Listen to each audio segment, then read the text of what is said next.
Mike's on. Everybody ready? Mike's on. Kevin?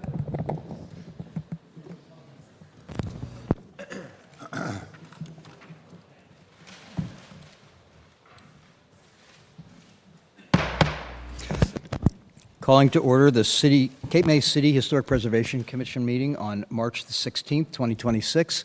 It is currently 6 o'clock. In compliance with the Open Public Meetings Act of 1975, adequate notice of this meeting has been provided. If any member has reason to believe that this meeting is being held in violation of this act, they should state so at this time. Hearing none, folks would like to join us in the Pledge of Allegiance? Pledge allegiance to the flag of the United States of America and to the republic for which it stands, one nation, under God, indivisible, with liberty and justice for all. Okay. Lauren, could we have a roll call, please? Mr. Becker? Mr. Becker? Thank you. Mr. Testa? Here. Mr. Carroll? Ms. Bisagno? Ms. Wilson-Stridick? Mr. Stevenson? Here. Ms. Decker? Here. Mr. Hammeran? Here. Mr. Kurtz? Here. Okay, thank you. So we did have a revision made to the minutes that were distributed earlier. So I would like to propose that we defer approval of those minutes until our next meeting. Second the motion proposed. Second. Okay? We have a motion by Mr. Testa, seconded by Mr. Hammeran. Roll call vote, please. Mr. Stevenson? Abstain. Ms. Decker? Yes. Mr. Hammeran? Yes. Mr. Kurtz? Abstain. Mr. Testa? Yes. Mr. Becker? Abstain. Okay. We have before us a bill from Chris Gillen Schwartz Law LLC for legal services in February that you all received. Assuming everybody was able to review that, I'd like to entertain a motion to approve paying that bill, please. Move we approve. Second. Moved by Mr. Hammeran, seconded by Mr. Stevenson. Roll call vote, please. Mr. Stevenson? Yes. Ms. Decker? Yes. Mr. Hammeran? Yes. Mr. Kurtz? Yes. Mr. Testa? I think he said Mr. Becker, but You. that's okay. I'll say yes for Mr. Testa. Mr. Testa. Mr. Becker? Yes.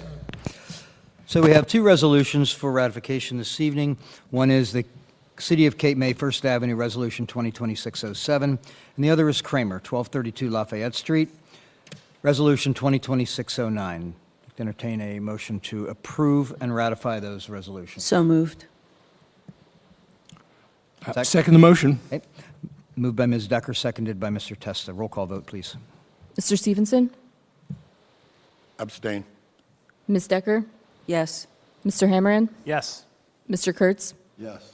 Mr. Testa? Yes. Mr. Becker? Yes.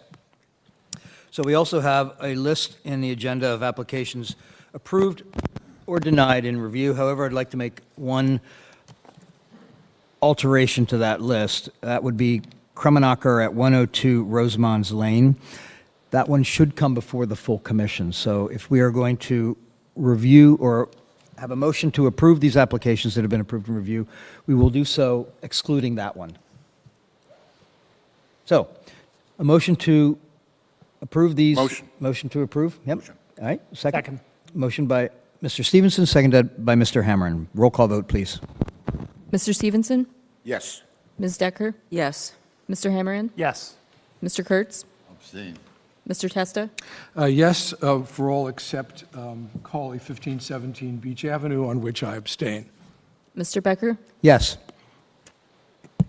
Okay, so before we move into applications, for the benefit of our attendees and others, you may recall that at the beginning of last year, we held a series of alignment workshops here at the Commission, and what we were really working on is what is the real purpose of our work here at HPC, and we came up with a purpose statement that we like to read before each of these meetings in order to establish the tone and energy in the room. So, Kevin, would you Sure. read that for us, please? So the purpose statement for HPC's work is to serve as a catalyst for guiding and valuing Cape May's historical, cultural, and natural resources, in ways that inspire and unite our community to steward these resources for the benefit of all, so that present and future generations continue to express the unique quality of life we share in this place we love.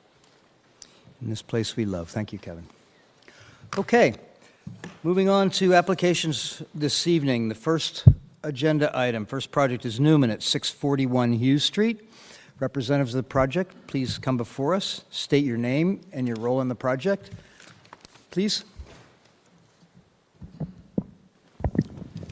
Jim Matthews, representing Rosemary Newman, 641 Hughes Street. And what's your role in the project? I'm the contractor. And you have authorization from your owner to represent her this evening. Is that in Yes. what form have you produced that authorization? Email to Lauren. Okay, We have that, that's okay, confirmed. great, thank you. I'm sorry, your name again? Jim Matthews. Mr. Matthews, the floor is yours. Okay. What we propose to do is there is a side porch on 641 Hughes Street, and my customer would like to screen that in. So it would entail putting a roof over this existing porch. There is a drawing in the packet, and there's pictures to show the porch. The outside siding would be mineral fiber siding to match the house. The roof shingles would be dimensional to match the house. The interior will have approximately a 3-foot knee wall around the porch with a 36-inch door. There will be Philadelphia fenced beaded sheathing on the inside of that wall and on the inside of the ceiling. All trims will be wood, and there will be screen panels made out of cypress. So I have a question for you. On the application, it is not indicated whether you are seeking conceptual or final review this evening. Final approval. That's what you're seeking this evening, Yes. Okay, so why don't we start with Mr. Hamran? You go around the table and questions and comments, please.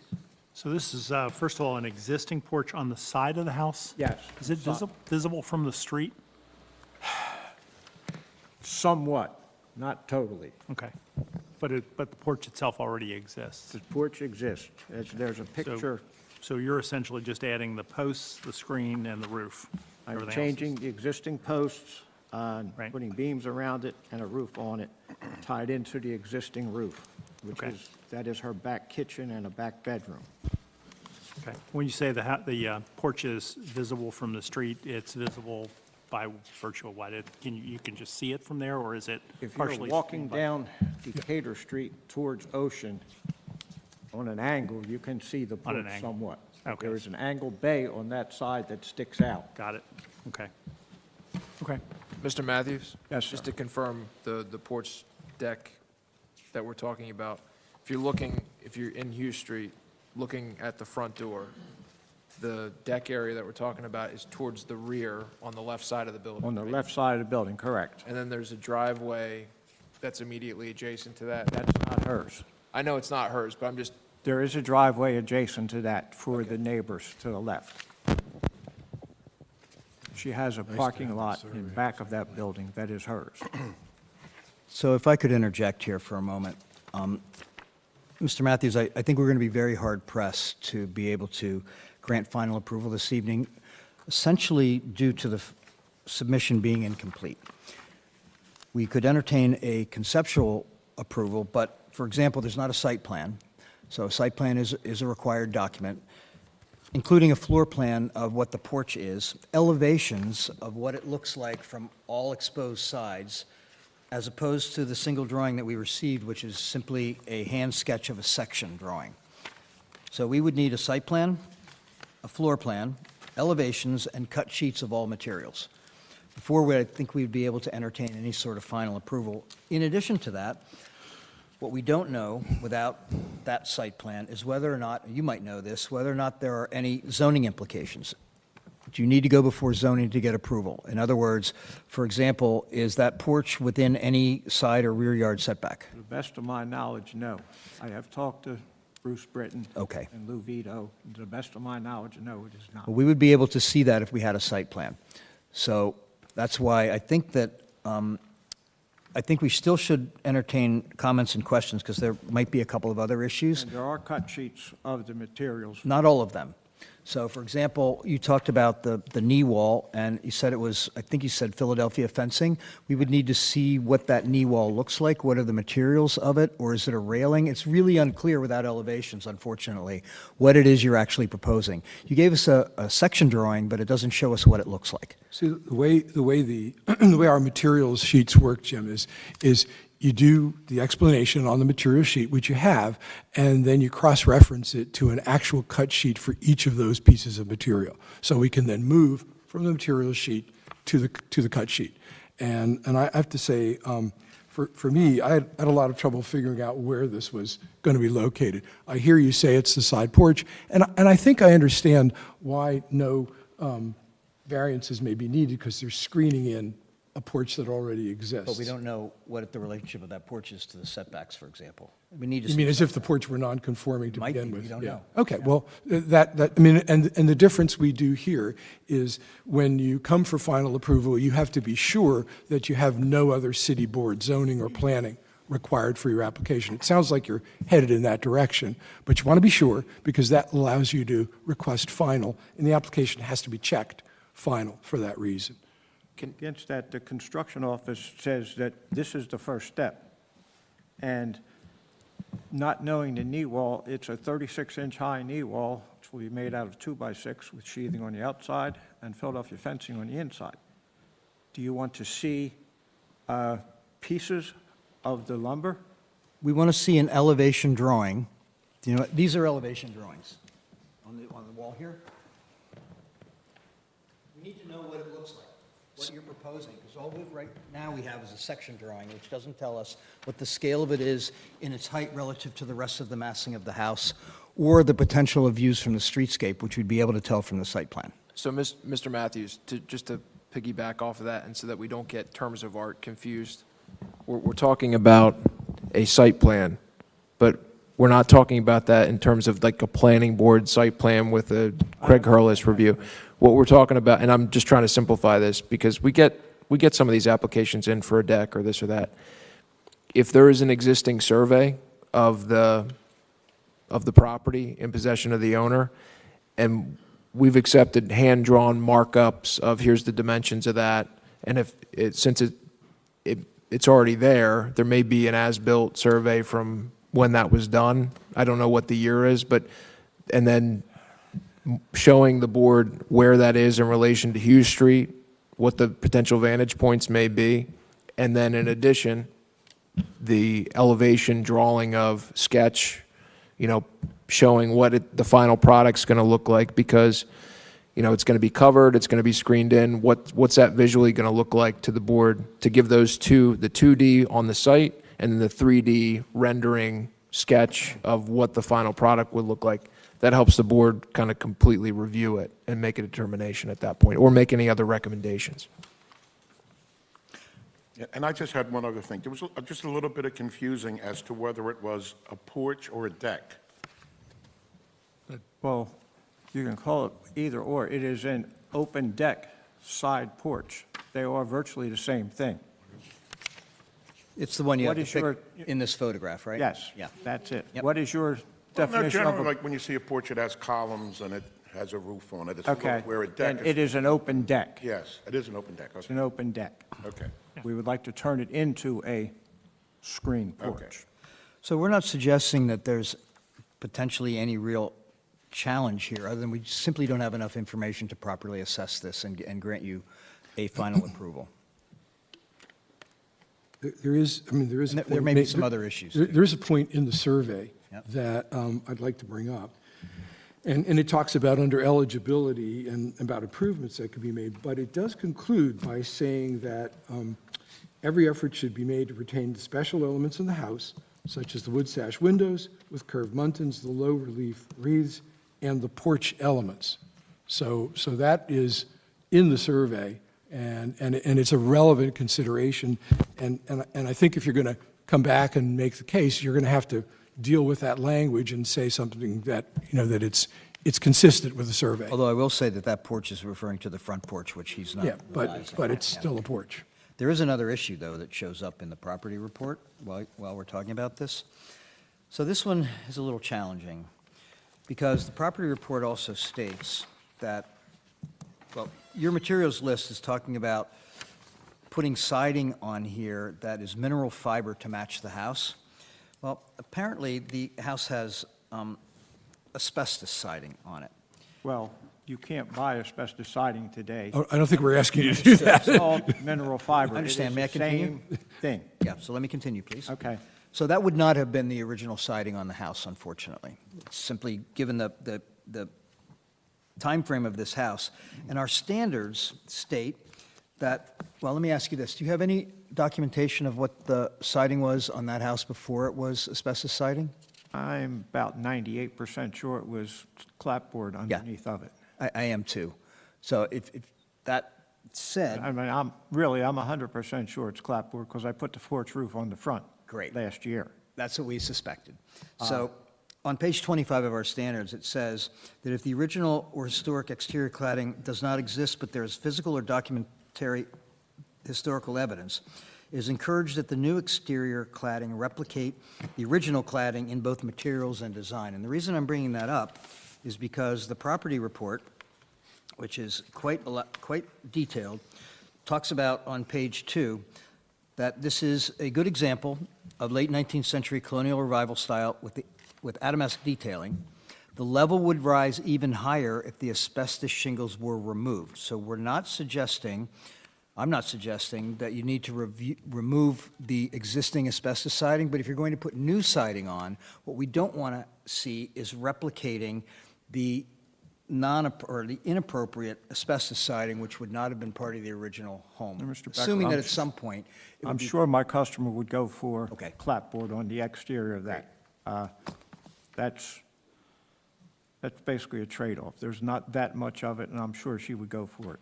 So the Whatever's on there would have to be painted anyway, Great. so that's not a big problem. Excellent. So that would be one of our conditions of a conceptual approval, should we go that route this evening. Any other questions or comments? Judy? I would like to see more pictures. I understand this is, I thought it was a rear deck. I understand it's a side deck. Are you planning to, it looks like a shed roof, are you planning to tuck that under this gutter? Are you gonna? No. You're not? Top of the gutter. Okay. And we would want to know how far back from the front plane of the house this proposed porch is. So on your site plan, you'll have a, Well, that would show, like you said, on the yeah. site plan. Because depending on how far back it is, it will determine how visible it is from the street. So a couple more pictures of this side of the house would probably be helpful. Thank you. I have no questions. I'll wait for the final. He does have a cut sheet for the roof shingles in the package. I saw that, Yeah. So I guess I'm struggling a little bit here as to whether or not we can grant conceptual approval without a complete submission, without a site plan. I'm wondering if you would be open to tabling this until we receive the documents that I outlined at the beginning of our conversation, and our solicitor can enumerate what the implications of that are for you. Yeah, if instead of voting on this tonight, if you agreed to waive the time for decision, that would just allow you to go to the next meeting, get the additional information, and potentially come back for a final, once these items have been addressed. Have to come back to a full board, Chris? Yes. So that also might give you an opportunity to take it before zoning to ensure that there aren't any zoning issues, which means it would still, if there aren't any, it would still be the same timeframes. You would have to come back for final anyway. And Mr. Matthews, when you say go to zoning, that could be a conversation with Bruce just to confirm whether or not any relief's required. If you're just covering an existing porch, not expanding the footprint, you may be able to just confirm that this can be done via zoning permit, subject to HPC approval. I know that the homeowner has a survey. She has to find it because they bought the house, I think, in 2010. And the So- deck was put on then, on that side of the house. I don't think it would be productive to move to conceptual approval of this, simply because we'd be writing you a conceptual approval letter, and if it turns out that you don't have any other place to go, then you just get the ideas from conceptual to move on to final. To me, it's much more preferable to move to table this, and for you to come back with the more complete application, including the site plan, so we could see from the survey exactly where this is located on the property, and make the full identification of the materials. So, to me, that's the appropriate motion to make here. And it would let you come back with adjusted papers with no further payment of a fee or anything like that. Keeps you in queue. It could be as early as next month if you're ready with that information. Which essentially, if everything is in order, doesn't extend your timeframes. You would have to come back for us for final anyway. But as, in the meantime, when you go before zoning and the building department, if that deck was added in 2010, it's likely that they have a site plan drawing that depicts that. And you might be able to use that as your site plan submission, get a copy of it and put it in your application. I'm not sure of the exact date, but I know they bought the house in the 2000s, and she has a survey. I just don't know where it is or whatever. Well, it could be on file, too. I will ask construction office if they'll check their files and see. Great. If they have one. That would be easy. So, we usually are able to process this, as John pointed out, in line without there being a loss of time on your part. And so, I would move to table this application, understanding that the applicant will waive the 45-day period during which we need to make a decision. Chris, you did explain that, right? Yeah. Do you understand that, Mr. Matthews? Pardon me? We have an obligation to make a decision within a certain time frame, but given we could use some more information to make a better decision in this case. If you waive the time for decision, that just gives you more time to get that information, and the sooner you get it, we can come back. No, I don't have a problem with tabling it. Okay. I will come up with the answers and come back. So one other thing that may be of assistance to you, if there is any sort of confusion that emerges as you begin gathering some of this information, we meet in review every Tuesday morning here at that table. All you need to do if you'd like to come and speak with us informally and show us what it is that you are proposing, you just need to make an appointment with our secretary, and we'd be happy to chat with you, if that helps. Yeah, all right. Okay? Having said that, I'll make a motion to table this application. Second. So, moved by Mr. Testa, seconded by Ms. Decker. Roll call vote, please. Mr. Stevenson? Yes. Ms. Decker? Yes. Mr. Hammerand? Mr. Kurtz? Yes. Mr. Testa? Yes. Mr. Becker? Yes. Thank you. Okay, moving on to our next application, 230 Grant Street. If the applicants would like to come join us.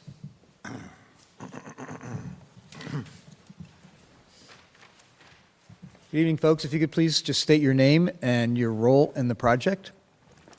And as you know, turn your microphones on. Yes, green light. Jim Dugan, the builder. So my name is Mateus Medeiros. I work with the builder. Catherine Healy, homeowner. Okay, floor is yours. I think, well, just to preface this, I believe the only issue before us this evening is that your project at 230 Grant Street was approved as a final approval with one condition, and the condition was that the siding you were proposing would not have a wood grain texture. So that's really all we need to discuss this evening, so the floor is yours. Yeah, so what we like to do is we like to propose a cellular composite siding. And as I discussed with you, John, in review, the four manufacturers do not make a smooth siding, a cellular composite siding, due to the fact there's a couple problems with making a smooth finish. You can see they cannot hide the imperfections in the board, and it will cause it to warp. Did you bring a sample of that this I did. evening? Yeah, could you please produce that? We could pass it around.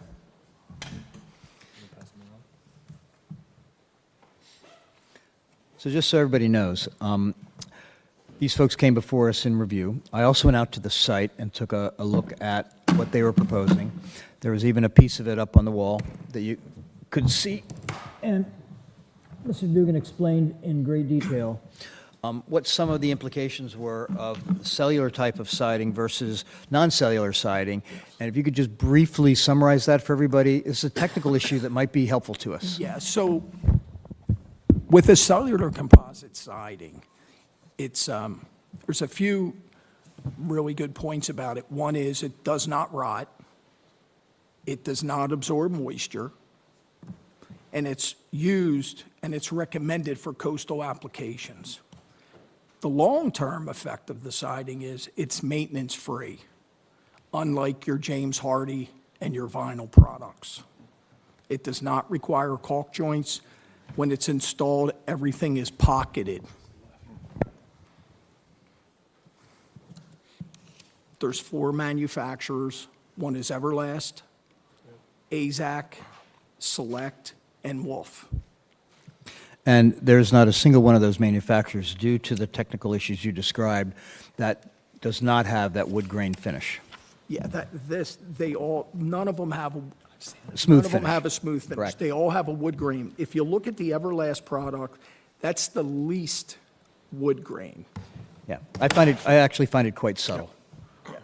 But, Actually, it's almost a striation. yeah. I've seen it. I've seen it, yeah. So do we have any questions or comments from folks on the commission? Okay, my question is, and I can see from your material sheet that you've specified the Everlast, so we can put the other manufacturers aside. And to me, this is a very simple application. I mean, you have a condition, the condition is not possible to be satisfied because condition G requires non-striated, smooth, non-grain. So effectively, we're just being asked to waive the condition of the approval. And I wanted to say that I think this is a special case, and one question I have is, what's the distance from the street to the first visibility of that siding, approximately? It's roughly about 25 to 30 feet or so, roughly, but it's not close. Right. So you'd have to have really good eyes to detect this striation in this siding as detectable from the streetscape, right? And the siding doesn't begin until 10 feet up, almost. Yeah. Because there's And brick it's up in the air. I mean, concealing the poured concrete base. I think that the condition that was imposed was reasonable. Unfortunately, it was also unrealistic from where you are.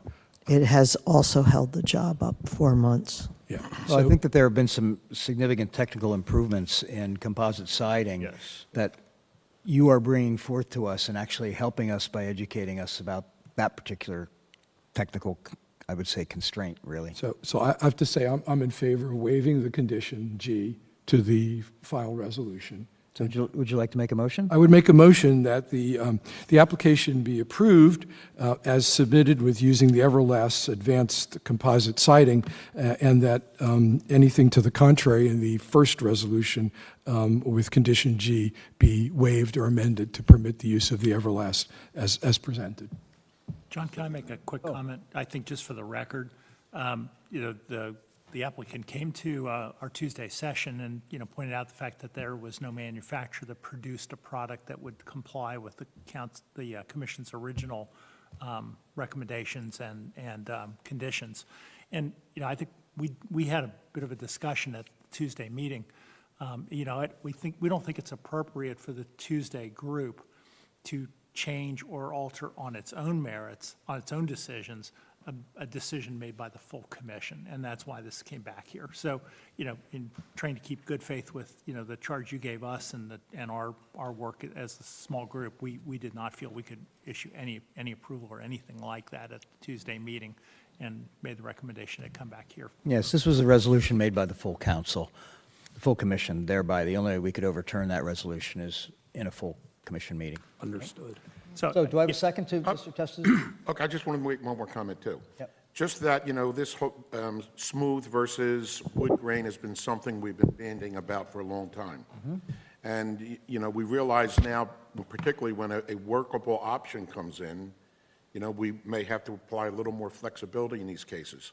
In a way, we are setting a precedent here, but I think it seems like a good product, and it solves the problem for these folks. My view of this is a special case. Yeah. And We'll see in the future if there's anything else, but this is a very narrow, a narrow removal of a requirement, so that's why I support it. Yeah, I believe this needs to be reviewed on a case-by-case basis.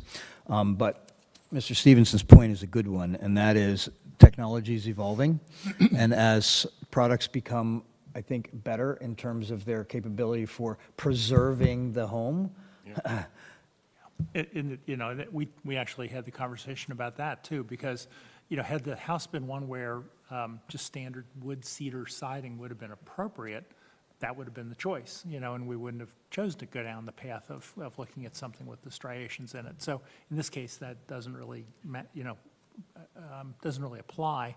And so the alternative material is probably the right decision to consider. any other comments? So do I hear it I'll second the motion. seconded? Okay, so we have a motion to approve the waiver of the smooth siding from the final resolution that we approved for this project. Made by Mr. Testa, seconded by Mr. Kurtz. Have a roll call vote, please. Mr. Stevenson? Yes. Ms. Decker? Yes. Mr. Hammerin? Yes. Mr. Kurtz? Yes. Mr. Testa? Yes, Mr. Becker? Yes. Thank you. Thank you. we're done. Okay, moving on. We have, the next application is Mazzitelli at 307 Congress Street.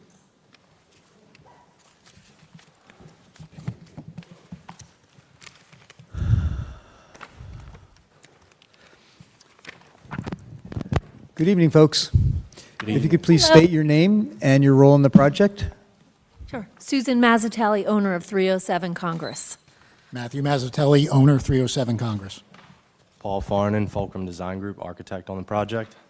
The floor is yours. Thank you.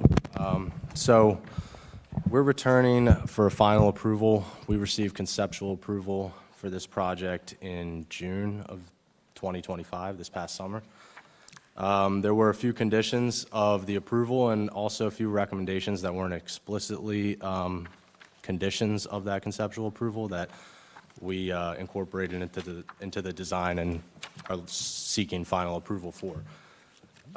Namely is adding a covered second floor level to the front porch, which is in effect a side porch given the siding of the structure.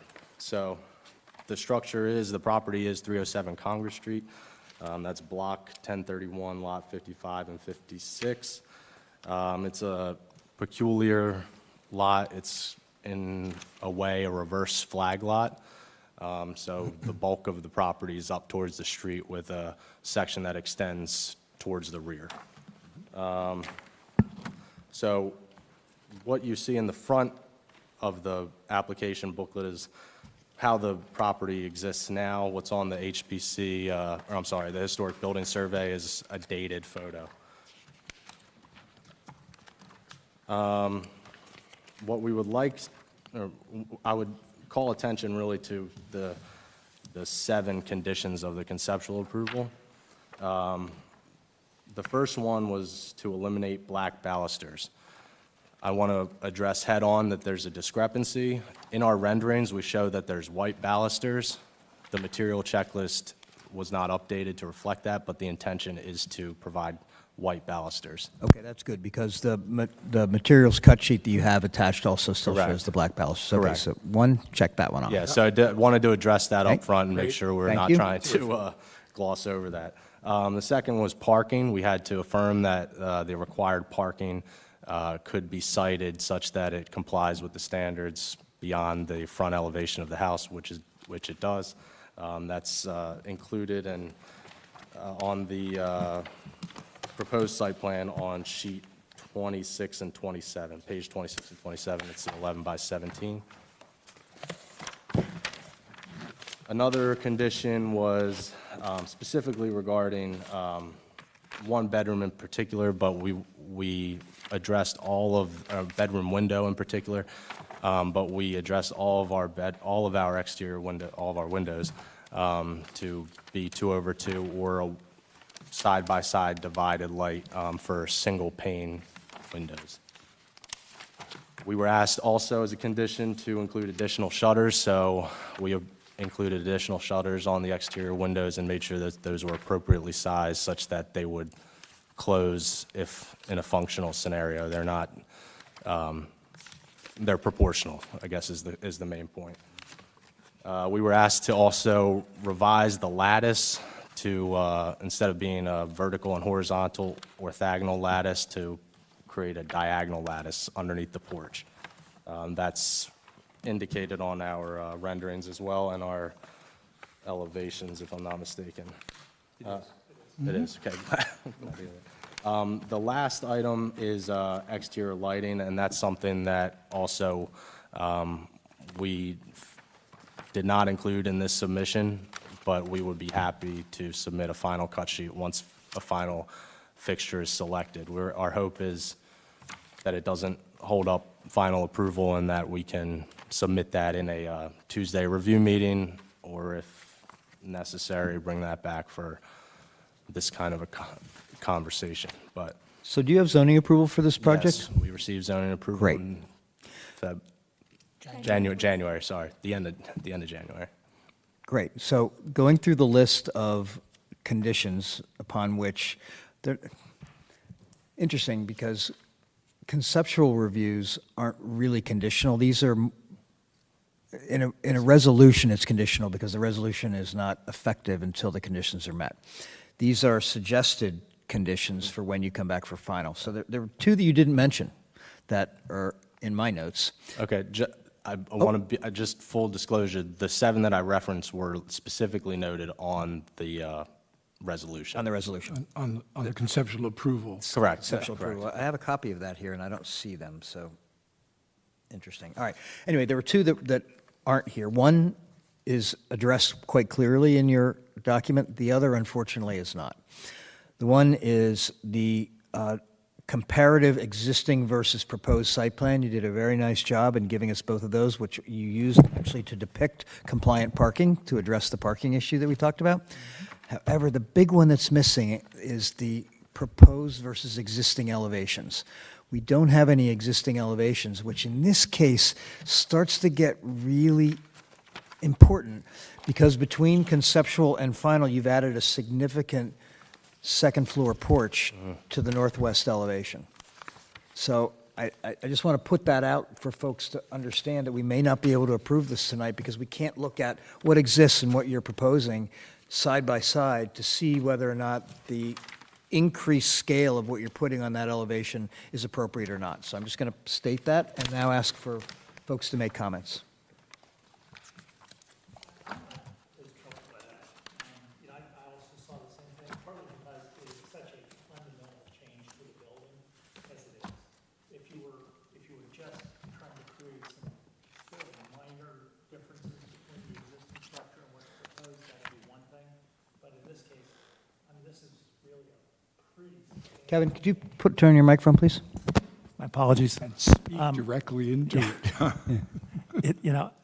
I think if you were just looking at making some fairly minor changes to the structure, that would be one thing. You would have to then kind of look at, well, what's it look like now? What's it going to look like in the future? In this case, first of all, it's a non-contributing structure, so we don't have to worry about, all the architectural detailing you would find in an old historic house. And it is so fundamentally different in appearance that I'm not sure there's value added in looking at the current versus the future. I think the current is almost is lost in this renovation. So I guess I'm looking at really judging this project on the proposed character, and I'm pretty comfortable with doing that. Can I just jump in here too? Because I'm probably to blame for this if there's something wrong with that letter that went out. But I usually frame these based on the things that we summarize before a motion. And number 3 on that letter is provide comparative site plans and elevations to easily compare existing and proposed conditions. Yeah, in this case, there's a substantial addition being done here that fundamentally changes the scale of the existing home. And for us to be able to assess how that would or would not fit in the streetscape in that neighborhood is fairly important to us. At least it is to me. Kevin doesn't seem to believe that's that But important. Mr. Chair, if I may? Yep. If we're flipping from page 1 to page 17. Isn't that what the board would be looking for? And if not, what else are we looking for? No, because this elevation, it's the side elevation, not the front elevation, that's most concerning. The front elevation is pretty straightforward. They're making very few changes to that, except for adding the large piece to the left side. But the left side is changing dramatically. In the previous submission, there was an added porch on the first floor. In this submission, there's now an additional added porch on the second floor. Please.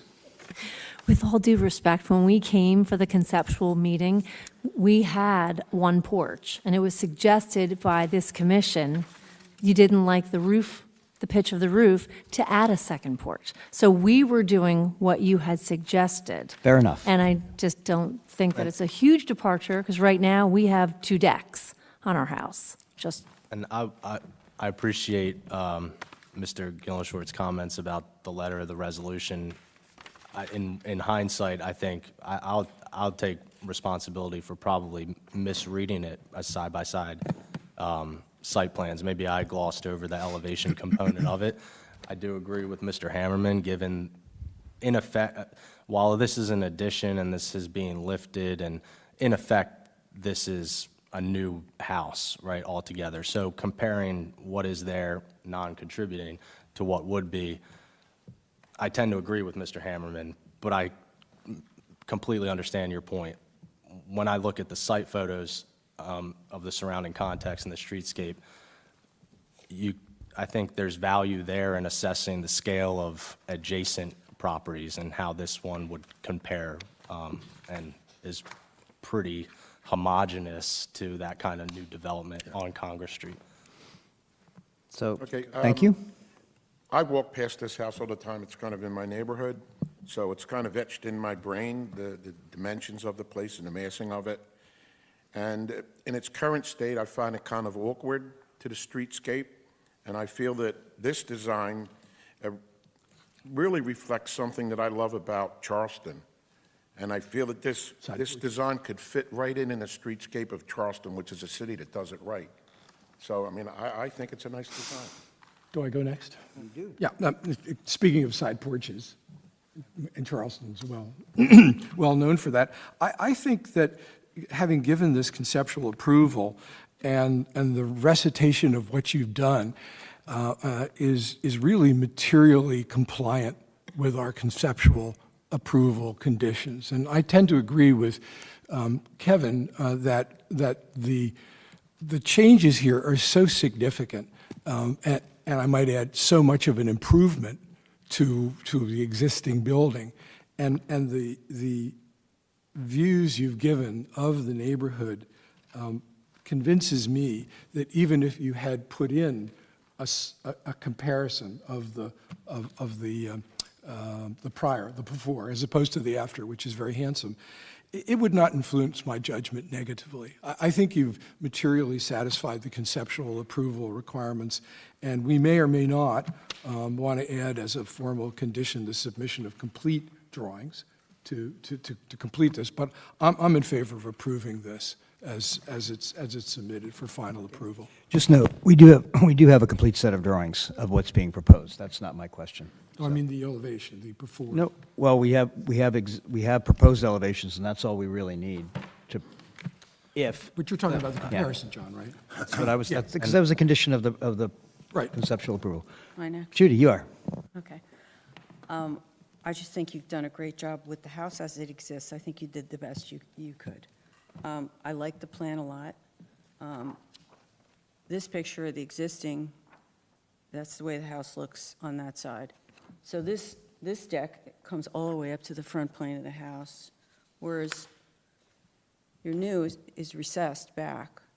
I also think it's charming. I just think it looks wonderful. My only question is has the depth of the porch increased?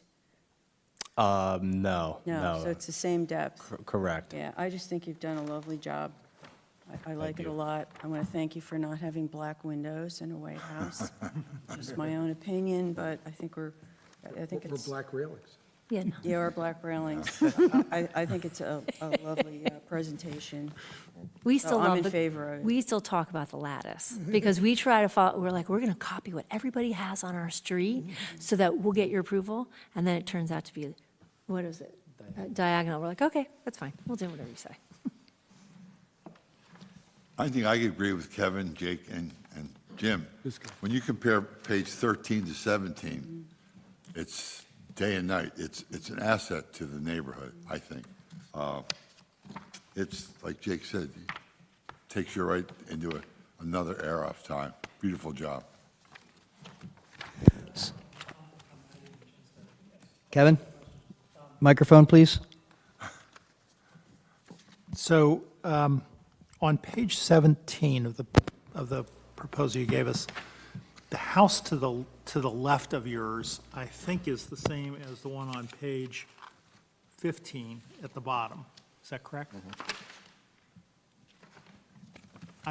I'm focusing on the massing of the house. So the house, as you're proposing it, is going to become essentially a three-story house. Correct. And the one next to you is in fact a raised two-story, so you're going to wind up about the same roof line, roughly. That's correct. If you look at page 16, there are two small cottages on the top and the middle of the page. Where are they located in relation to your house?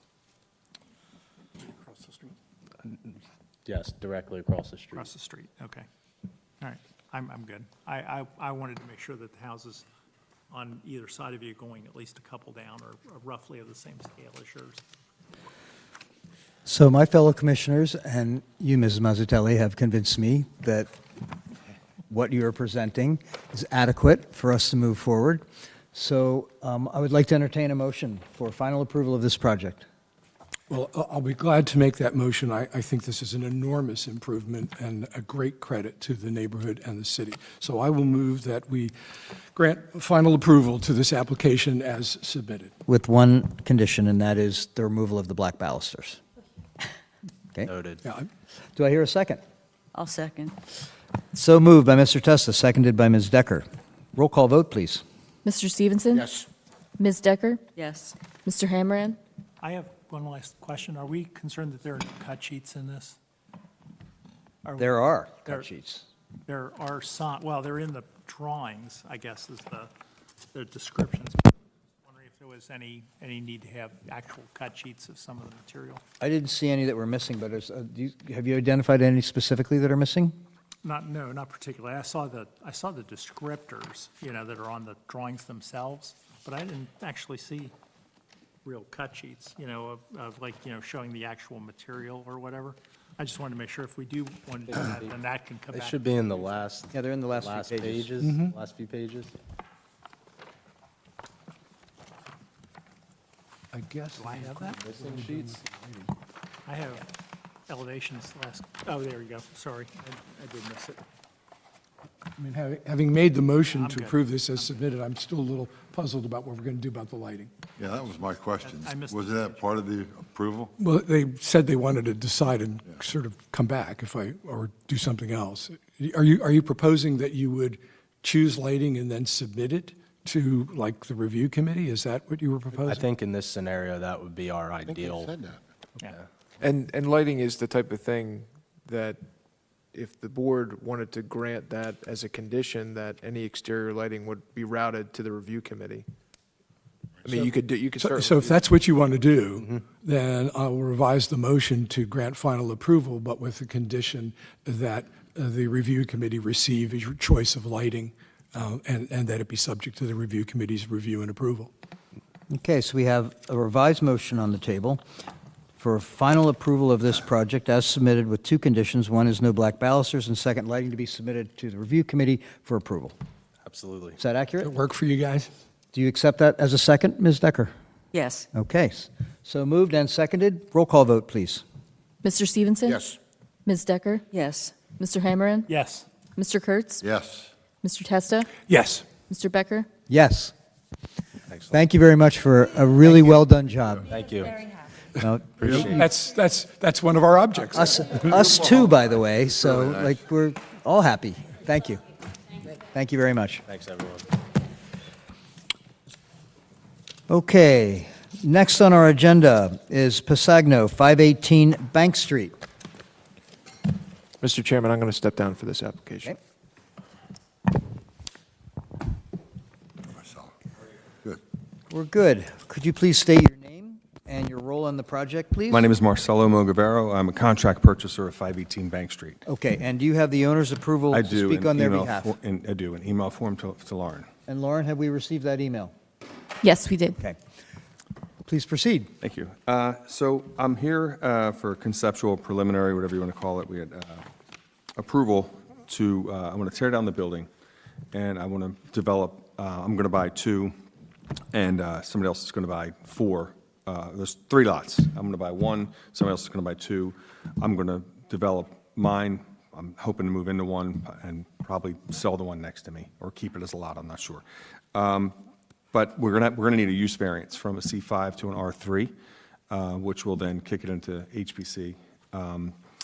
What I've given you is a house that I built for a homeowner on 515 Bank Street, and I'm proposing something very, very similar to that. Everything I'm proposing, and I actually took pictures of that house for the one I proposed, if you want to see them, a little more color. I don't know if you want to see these.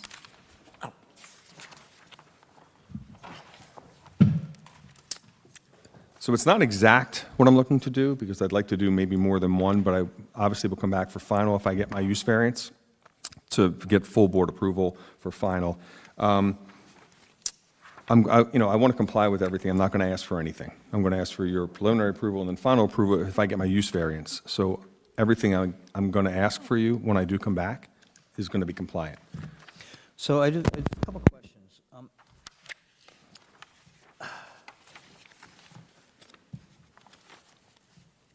Do you own the property? Contract purchaser. Contract purchaser. Okay. So the property is not yet owned by My entity. your client? Correct. Okay. No, I'm the contract purchaser. I'm going to purchase it. Oh, you are going to purchase the entire property that has the 4 lots on it? There's 3 lots existing. Yeah. Yeah, and the way we're going to do it is I'm probably going to buy 1 or 2 of the lots. I don't give you, do you have a? Yeah, so we have the site, Yes, We have a number of addresses, too, that are. Well, that was a point of confusion when I spoke, because it was 510 Bank Street when I spoke with the owner, and then when I spoke with the tax. So let's see if we can clarify this. The site plan that was submitted has lot 2.02, 2.03, 2.04, and 2.05. So there's one in the back, Yeah. right corner, if you're looking at it from Bank Street, Yeah. upper right corner. Uh-huh. That will remain in ownership of one or all of the owners, I'm not sure who. I'm proposing the front 3 on Bank Street. Okay, so 2.01 would not be part of the transaction of the sale of the land? Correct. Okay, so you would be purchasing... I want to make sure I'm correct, though. The 3 front-facing, or is that what we're? 2.01 is the big piece in the back next to the creek. I seldom have this. I don't- You're talking about these 3 lots Yeah. that are in front. Well, But that back, So there's actual lot names, let's use them. So lot 2.01 will remain, you're not purchasing lot 2.01? if that's not one of the 3 on Bank Street, correct. Okay, so the 3 along Bank Street are 2.02, 2.03, and 2.04, and 2.05. There's 4 lots. Can I look at that? 'Cause You I- may. Part of your Yeah, submission, here. I'm getting 4 lots, too. Yeah. Well, and then there's this. Yeah, so hold on, one at a time. Okay, so, no, this one here, Yeah. That's 2.05. that's Dagger's all. That's a, that was a That's the old site. Wawa. That's the old Wawa. That's not included. Okay, so you're purchasing 2.02, 2.03, 2.04. The So ones- it is 3 lots. Correct. And they're already subdivided, correct? They are, once the building comes down, I'm not sure if the Lochner merger kicks in or not, but it will become 3 lots.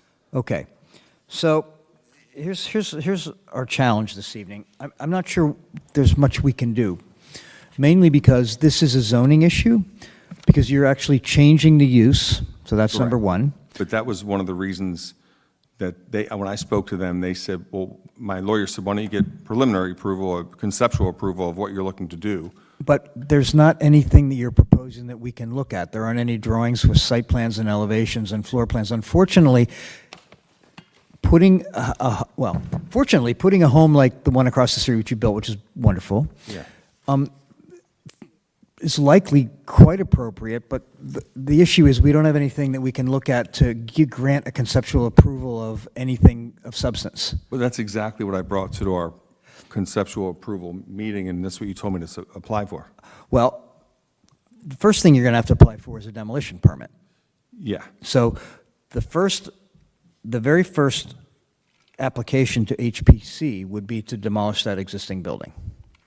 That would be something you would need to get approval from us for. Now, let me ask you this. That's a separate submission. Okay, now that, my question to that is it because it was built in '88? Is that just because it's in the zone? Correct. Okay. It's in the got it. historic district. Yeah. Yeah, and by the way, there's a very clear part of our zoning ordinance about that. Okay. There are, it's called demolitions and relocations. There's 7 points you would simply need to. So just check we talked about this, so you would check need all the to- boxes. You would need to testify that you comply with all 7 of those points. And generally speaking, that's best done in writing, so you don't have to sit here and read them off. Yeah.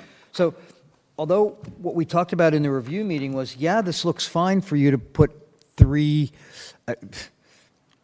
single-family homes on these 3 lots, yeah, conceptually, that sounds pretty good to us. Okay. But there's nothing that we can really look at right now to approve, because there's nothing that's been designed for those 3 lots yet.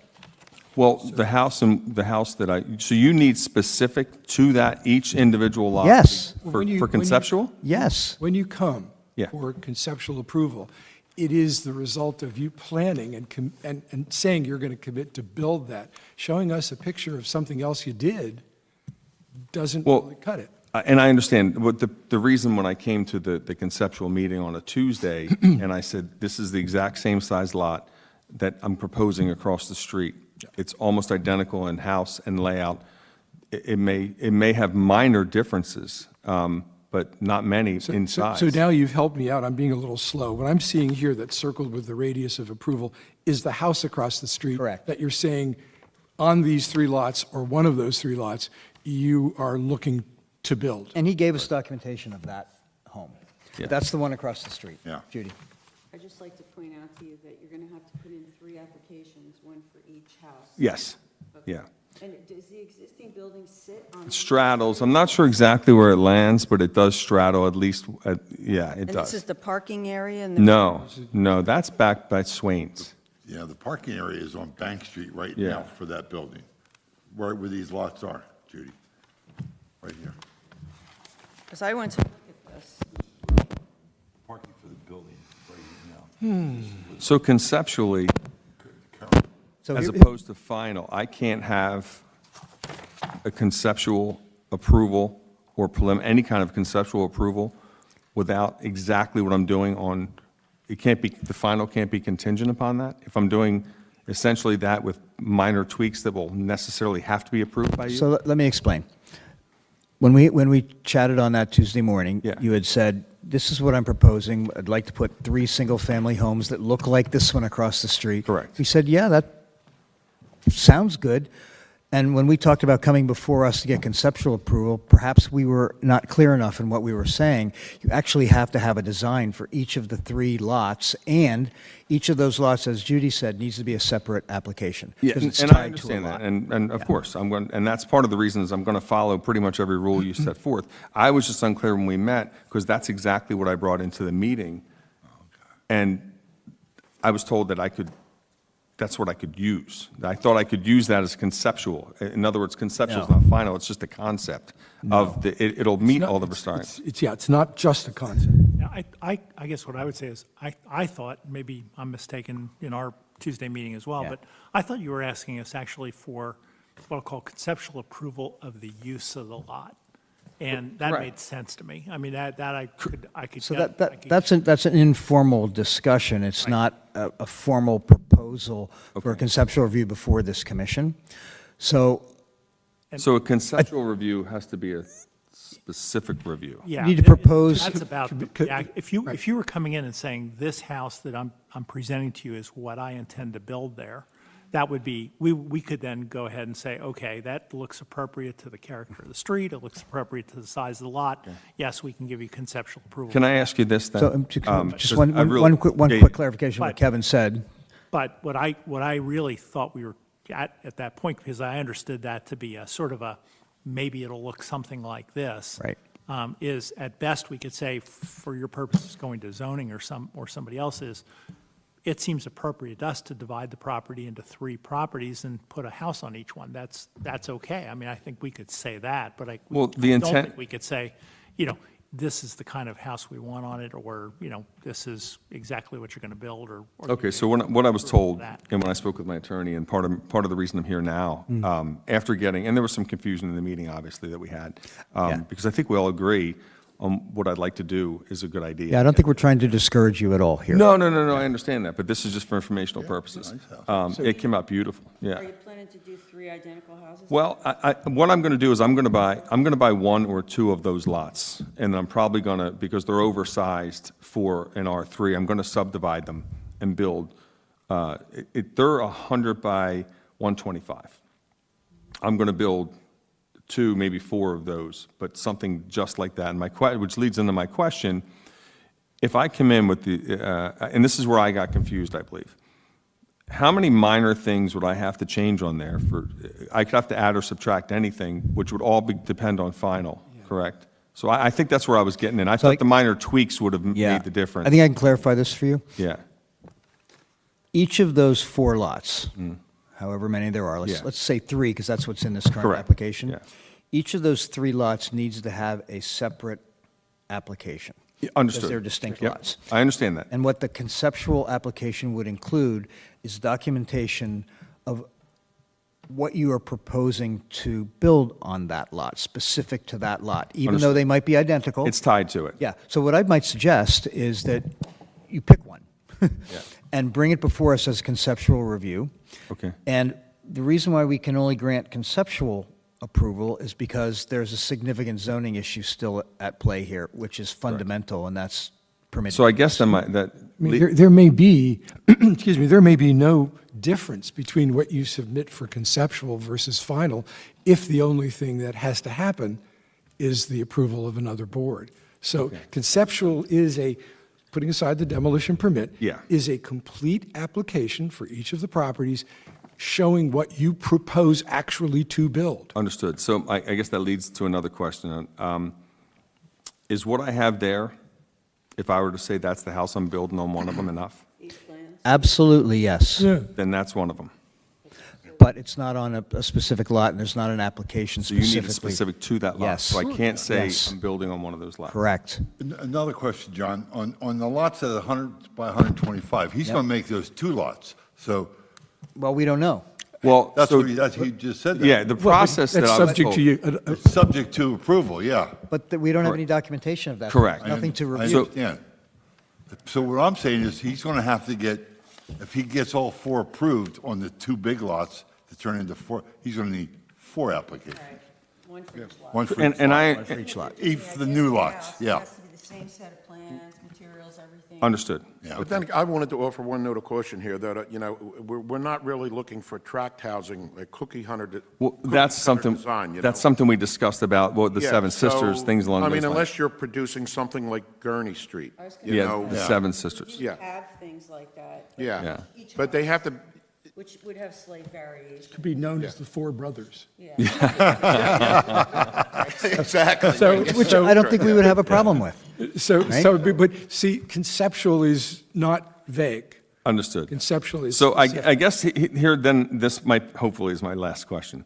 So part of the reason for me to come here, aside, because, frankly, I didn't want to come here because I know if I do get my use variance and all that, I'm not going to come ask you for anything. I've dealt with it before. Hey, what would you like here? Can I do this? And you're going to say yes or no? Okay, because I want to keep the streetscape of the historic. So I'm not going to come ask for anything that you're going to say no to. And if you do, it's only because of my negligence that I didn't know that's what you wanted. But my point is, to take an approval from this board to my use variance, this board weighs heavy on that. And I need that, or need something, or could use, not need, to take before them. And that was part of the reason for me to come here for the conceptual approval. Right, but you're not So- ready for that tonight. Yeah, but there's nothing to approve. I think that's what. Well, that's where I that's the think problem. I didn't ask enough questions Yeah, in the yeah. preliminary if I needed to be tied to one or all of them. We'd love to help you, but we don't have anything to help you with. Did we record this? Can I just think bring so. this to my- We are think- recording so this. I think I can wrap this up pretty. Yeah. I'm hoping. Yeah, yeah. So I apologize if we did not communicate well enough. So it might be our error in a Tuesday morning review. Yeah.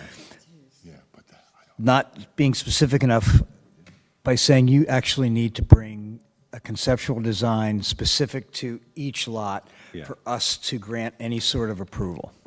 I think what you're hearing, however, this evening is that as an idea, you're not hearing anything pushing back very hard on you about yeah, this. 'cause So I'm the go- tone 'cause of I'm- this commission, I would say, is that we are, I think, encouraging Thank you. of And I, what and I, you're and I trying think to it's do. because we all agree. Is that accurate, everybody? Yeah. Yeah, it is. So I don't want to hold him up any longer, so let me just ask one more question. If I were to do, so if I buy, out of the 3 lots that we're looking at, that 300 by 125, if I buy 2 or 4 or 3, 1 or 2 of those lots, okay, and somebody else buys the other one, because I don't want them all, I think I just want to buy one and maybe move in and maybe build on one next to it. If I get my use variance, and I get my subdivision, I get all that at one shot, can I then, at that point, individually come back per one? Like, so in other words, if I get everything. The answer is It's yes. just before I build, right? Because I don't want to come before it if I do 4. You So can the come easy- back with, for a final, asking for a final, provided your other. Hey, but I don't have, okay, so I don't want to come in for the, you know, the HPC approval. I can just do it with just before construction, as if it was a single-family lot, no matter what, right?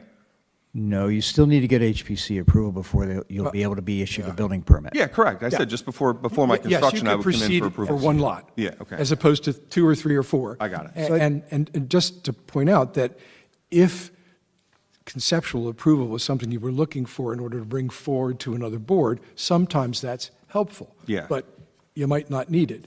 If you get the approval of the other board, you can approach this board with a specific proposal to build. enough. And all the detailed stuff for final approval. So once I get everything, at that point, come ask you for. You can also come to the same meeting with your demolition permit and your request for the house. For the house or whatever one I'm Which is, building. which is coming up this evening on another piece of property. Yeah, you will have to proceed your So application with the let's demolition. be really Yeah, clear. yeah. I don't want to be confusing anymore. The best way to think about this is every single lot that is a distinct lot needs to be a separate application. So that's number one. But I can come before it, as she said, I can come before. One at a with time. With a demo for what, any of the one houses that I build, I can come for a demo and then one approval. I assume the demo's going to be one demolition Yeah, permit for absolutely, all lots, 'cause the yeah. building lays Occupies several. So I was, But it's the Bank Street Commons, right? Yes. That's- so let's be clear. Yeah, If you address each lot as an individual lot, we would review those applications. Got it. However, which I was trying to get to, before you do that, you must get a demolition correct. application into us. Now, like Judy said, you can do that the same night. Okay, But before we can approve anything you want to put there, demolition has to come first, and that's where that list of 7 issues. got it. Yeah, and that's. Something so- you need to address So that. if I'm building just one for now, it's demo, final for the house. Correct. Okay. All right. Well, wait a minute, hold on. It's not final for the house unless you've gotten zoning approval for the change of use and all setbacks and all the zoning Well, I issues. think I would have to get all that before I come back here anyway, right? 'Cause So, if I but- don't have it at that but- point, There's another way, so let's be clear. That's not exactly necessary. So the way it works typically, demolition application approved, no problem. You come before us with 1 or more lots, let's just say 1 to keep it simple. You could get conceptual approval from us on that lot as part of your making the case to zoning to get zoning approval for that particular lot. Then, once you get zoning approval, you can come back to us for final. Or you can get the demolition approval from us, go to zoning, get their approval for what you're proposing for a lot. That way, you only have to come to us for final. So either one of those approaches is absolutely fine. one more question. Please. So in the couple routes that you just depicted, I understand yours, but to get zoning if I need a use variance and subdivision all in one shot, shouldn't that all be done at the zoning board at the time? So I will have had zoning already? So we may be conflating a number of zoning issues. Okay. So the use variance is very different than a typical zoning review for us on a given lot. But I think I'm going to go for my use variance The subdivision. use variance Shot. is probably the biggest one for you. right? Correct, and Yeah. that's why I was here. I thought I could have your stamp. of So approval. I we can understand. make no, I mean, that's outside of our area of purview. But my question is, if I go for the demo, not the demo, I'm sorry, if I go for the use variance. Yeah. Slash subdivision Yeah. in one shot for the board, For zoning? well, I would need it for the zoning, or the planning board or zoning. board.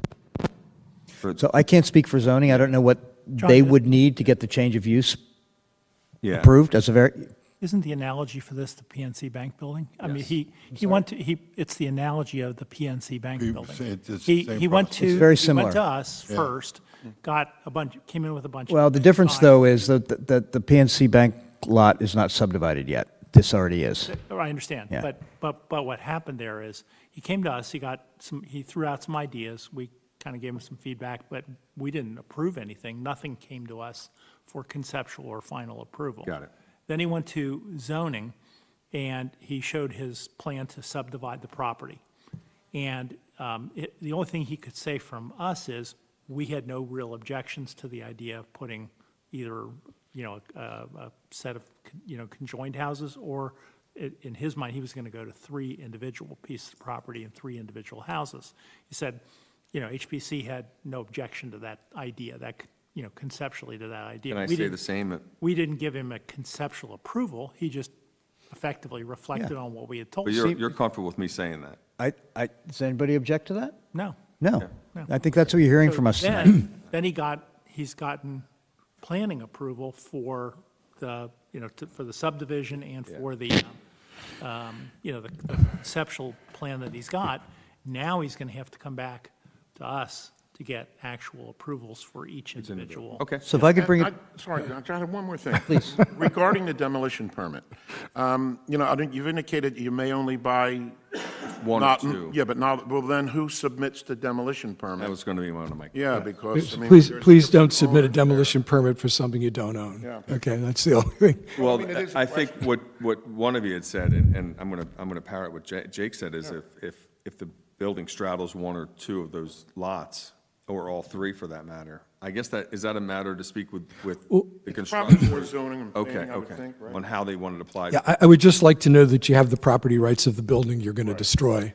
So that would probably be a good idea. And I also want to make it clear that hearing that you haven't seen objections around this table to what you've presented, and I think that's true, you should not be representing that you have conceptual approval. I would not do that. Okay. There's no way I would do that, yeah. Okay. so, How do we dispose? well, is that- that's the last piece of we need some sort of procedural issue here, because you have a proposal or an application before us. So. Table it, right? I'm sorry? Just table We it. can absolutely table it. Do you understand the implications of tabling it with regard to relieving us of the time frame by which we need to comply? 45 days. That you're waiving the 45-day procedural deadline for us to act on this. If you would, As opposed to what? so, As opposed to leaving it open-ended to make the time available to make the right decision. so we have I think we have 2 options tonight. We can deny this, right? But there's nothing really here of substance really to deny, which is why we can't approve it, because there's nothing here that we can Understood. approve. Or we can table this, and you can use this open-ended, you're in the queue. Yeah. Right, without Yeah. a time limit by which we need to act. It also would allow you to reformulate this in whatever Yeah, 'cause I'm gonna way have to you vote want to, zoning anyway. and come back without paying a new fee. Okay. So, for example, you could take this application and clarify the address to one of the lots and simply reuse this one. Fair enough. That way you also wouldn't have to pay the $500 fee again. Okay. Yeah? Does that make sense? Yes. So, is it acceptable to you to waive the 45-day deadline and for us to move on tabling this? Absolutely. Okay, great. So do I have a motion to table this project? Table this application. I seem to be making all the tabling motions. You're a tabler. And I don't know why it's not exactly productive, but I'll move to table the application as submitted, seeing that the applicant has granted the 45-day waiver. I'll second. So moved by Mr. Testa, seconded by, I would advise you to get into the zoning and planning office as soon as you can. yeah, can I because it finish, please? Takes a long. Seconded by Mr. Kurtz. Okay. Go ahead. Just, it takes a while to get on their agenda. I'll have an attorney for that, so hopefully he's more efficient than I am. Thank you. Okay, so we have a motion on the table. Roll call vote, please. Mr. Stevenson? Yes. Ms. Decker? Yes. Mr. Hammerand? Mr. Kurtz? Yes. Mr. Testa? Yes. Mr. Becker? Yes. Thank you. So I apologize for any confusion. This is Probably on my part. But no, actually, this has been really helpful because now everybody here got to see it, and I think we're all kind of on the same page here. All right, thank you You, very much. you feel that way? I do. Okay, good. Thanks. Thank you. Okay, moving on to our next submission, we have TS 1015 Beach LLC. This is 1015 Beach Avenue.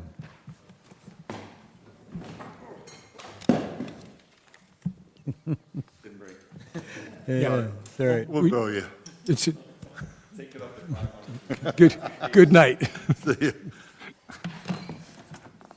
Speaking of demolition. Yes. So if you could please state your name and your role on the project. My name is To a green microphone. Green light. There we go. My name is Bruce Worrell, and I'm authorized to speak on the behalf of the owners. Bob And your role in the project? I'm their son-in-law. You're their son? Yeah. Okay, Can I get thank the you. spelling of your last name? WORRALL. And have we received authorization of his representation of the owner? I believe we did. It was emailed to Lauren's attention. Okay, great. Thank you. Son-in-law, correct? Yes. Thank you. Hello, I'm Hello. Deborah Sloan White. I am the architect on the project with Asher Sloan White and Partners Architects. Okay, so before us first is an application for demolition. Correct. So would you like to start with that? Of course.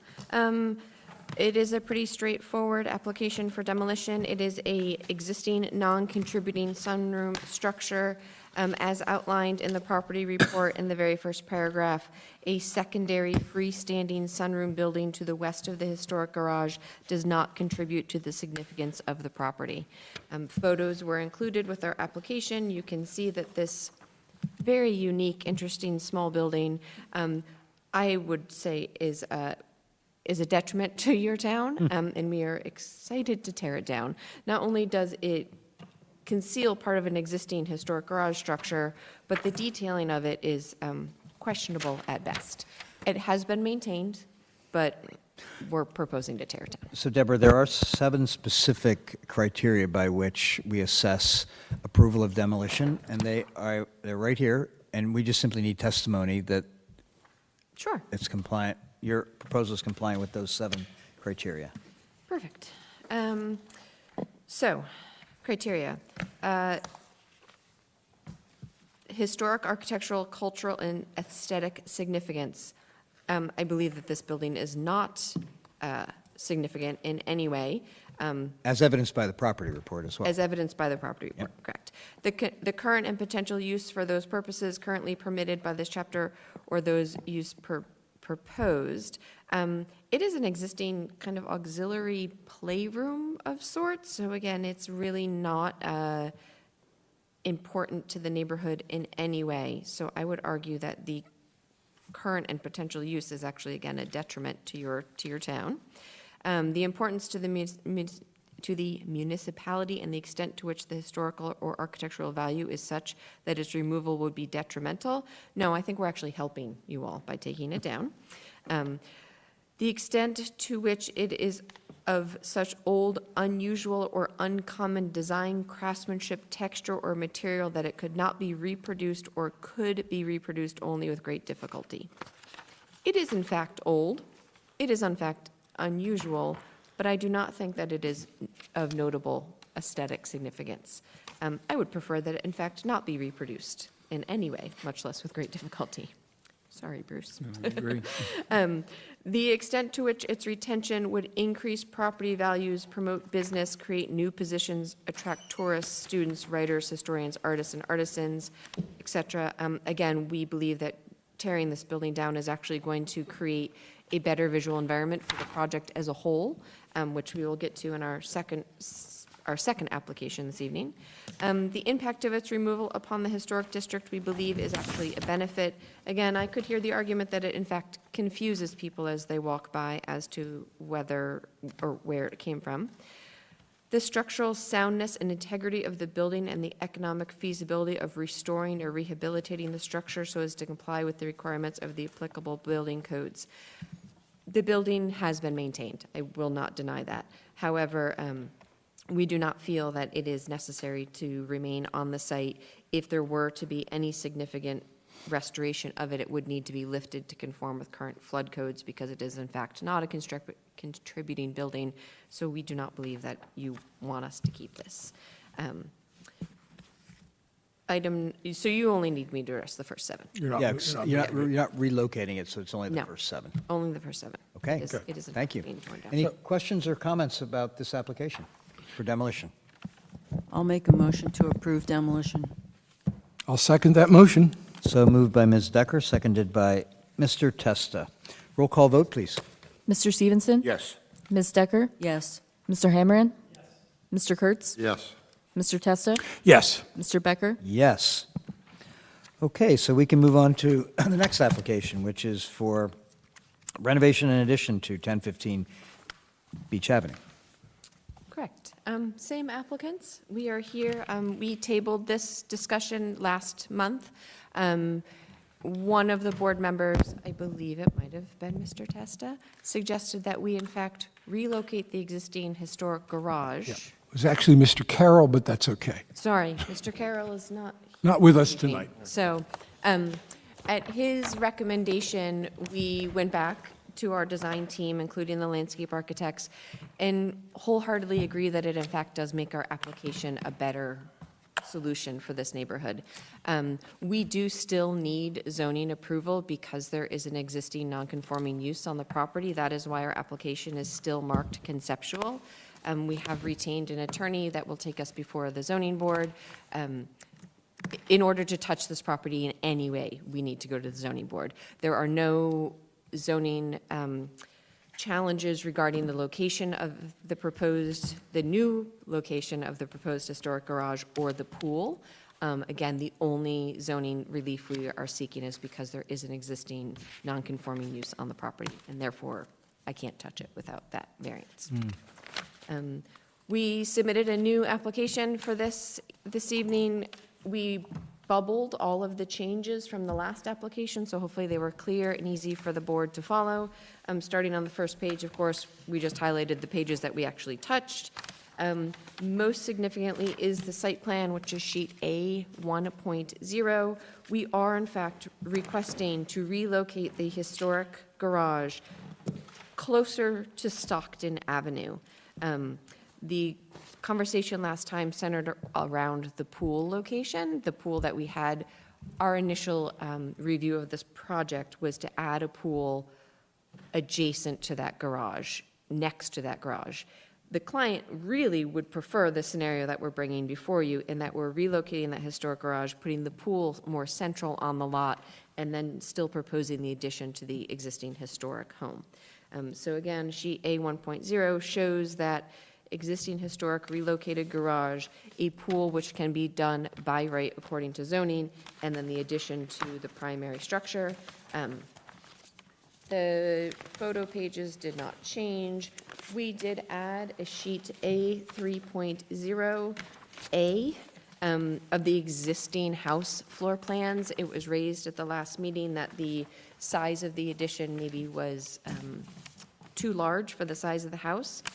To address that concern, we color-coded sheet A 3.0B to show you, in fact, the size of the addition versus interior renovations to existing structure. So the green does not change the home in any way. Those are purely interior partition walls that we are relocating.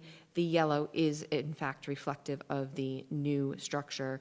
You can see on the first floor plan, we are kind of encapsulating the existing wing that had been added with the new, and then the second floor, it is a predominantly new structure sitting on top of that first floor.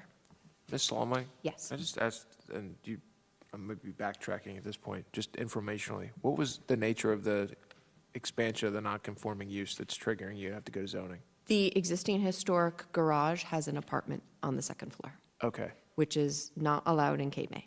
okay, so that's the expansion part that you have to go to the board for? Exactly. Got it. It is recorded with the city that it is an existing garage apartment. We are allowed to keep it, but we need to get a variance. Got it. If we wanted the project to proceed by right, we would have to abandon that apartment, but the family uses that apartment, so we'd prefer to seek the variance. That makes sense. Thank you for the clarification. No problem. Other changes, again, the proposed elevation changes, again, we just color-coded them to be more clear as far as front elevation. We're changing windows, we're unenclosing an existing porch. The rear elevation did change a little bit. By relocating that garage, we were able to make the rear covered porch more symmetrical as it sits on the rear elevation of the home, which we think, again, actually is a benefit to the architectural integrity of the project. The board had made a comment in our last meeting regarding the nature of the bay windows and that they did not resonate with the craftsman style of the home. So we have removed the whitework from the bay window on both A 3.3 and A 3.4. Those bays are now completely shingled to be more in keeping with the original home. There was also a comment made about the chimney style. We left the chimney as we had it designed. We really, because of modern technology, we will be using a wood-framed chimney structure clad in brick. We kept the cap at the top of that chimney because we really want to try to disguise the vent that is required for the fireplace. So I heard your concerns, but because of modern technology, we opted to leave the chimney as it was drawn. All of the rendering pages have been updated to reflect a few tweaks to the architecture, as well as obviously the rear yard. So the first few renderings are all of the front yard, but then starting with rendering A 4.3, we are showing kind of the bird's eye view of this historic garage, relocated yet sitting behind the adjacent facades of the neighboring houses, a parking court which is bordered by landscape, the pool, which is again now more central to the site with landscaping dividing it from the neighbors. The pool again is completely by right according to your zoning code. And then the last rendering is more of a streetscape. We are trying to soften the parking area as much as humanly possible while still accommodating cars. Our legal parking spaces are all, again, behind the facade of the adjacent homes. We're introducing a low brick wall to separate this parking area from the street with landscaping on both sides as seen in A 4.3. Our material cut sheets are included, as is a landscape drawing from the landscape architect. Does anyone have any questions? Well, that was a very comprehensive presentation. A lot of Compliment you words. on the full set of drawings and your full submission. So let's go around the room. Start over here with Mr. Kurtz. Yogi, do you have anything you'd like to ask or comment on? Not at this point. I mean, it's a very nice project, I mean, but as we get further along, see if we need any changes. Looks good, though. Thank you. Judy? I also think it's an appropriate project. I especially appreciate the restoration of the front porch area. I wonder if the beautiful tile floor, is it all intact? It is, and It is. we're planning to keep it. We want to try to duplicate that potentially in the back too, because we love it so much. Yep. Lovely. I think the appropriate addition to the house. I have a question about the garage. Is the garage shingled or is it? It is currently, It is shingled. it is currently shingled, and we are intending to just repair as needed. The side that is adjacent to the sunroom is currently obscured by A storage. chase? It's like It's a- like storage shed chase kind of weirdness. Yeah, we're not So we don't know when we take all that down what will be left. But the garage door will be repaired in kind or replaced in kind. What about the chimney? I mean, I see it's on your plan, so you're going to retain a chimney on that building? We were planning just to pick it up and move it unless the contractor proves us wrong. Okay, it just appears on A40 that it's clapboard and not shingle, but it will be shingle, the whole thing, including the, Yes. I think it's a lovely plan, and again, I appreciate the restoration of the porch. Thank you. My turn. I have to say, this is, and you're obviously still in conceptual approval, but I think you've been responsive to the comments that were made, and I don't think there's an aspect generally seen of this house that doesn't improve it while retaining its contributing character and status. It's much nicer to have that porch opened up in front. The size of the addition doesn't trouble me in terms of the net addition to it. And I said this last time, and I feel the same way. The addition is in the back. It is subordinate, and it is essentially screened from the streetscape a lot by the closeness of the other properties. It's not like you have a wide-angle view that magnifies the size of the addition. And it's pretty hard to say that you also haven't improved the handling of the back by using the garage to shield the pool and having the pool located closer to the house. It seems to be appropriately screened, which is I think, a good thing. And when you look in from the back, coming into the parking area, you get a good view of the historic garage. The awful sunroom structure thing is gone. So that's really all an improvement. I mean, we may talk about some additional details, but overall, this is something that clearly merits approval. Thank you. Jake? I just have to commend you. These are like probably the most beautiful set of renderings I've seen in my time on this commission. We I mean, spent- if it looks anything like this, it's really going to be a great improvement for the beachfront. Thank you. We take great pride in our renderings. Yeah, I mean, it's beautiful. And it's a beautiful home. We had a good Yeah. starting point. Just build it like you draw it. Exactly. Yeah. Good point. Well, I think the removal and restoration of the front porch is a tremendous benefit to this. I think that's, it was clearly in the property report, and I think it's very positive to see it going back to its original condition. So big positive there.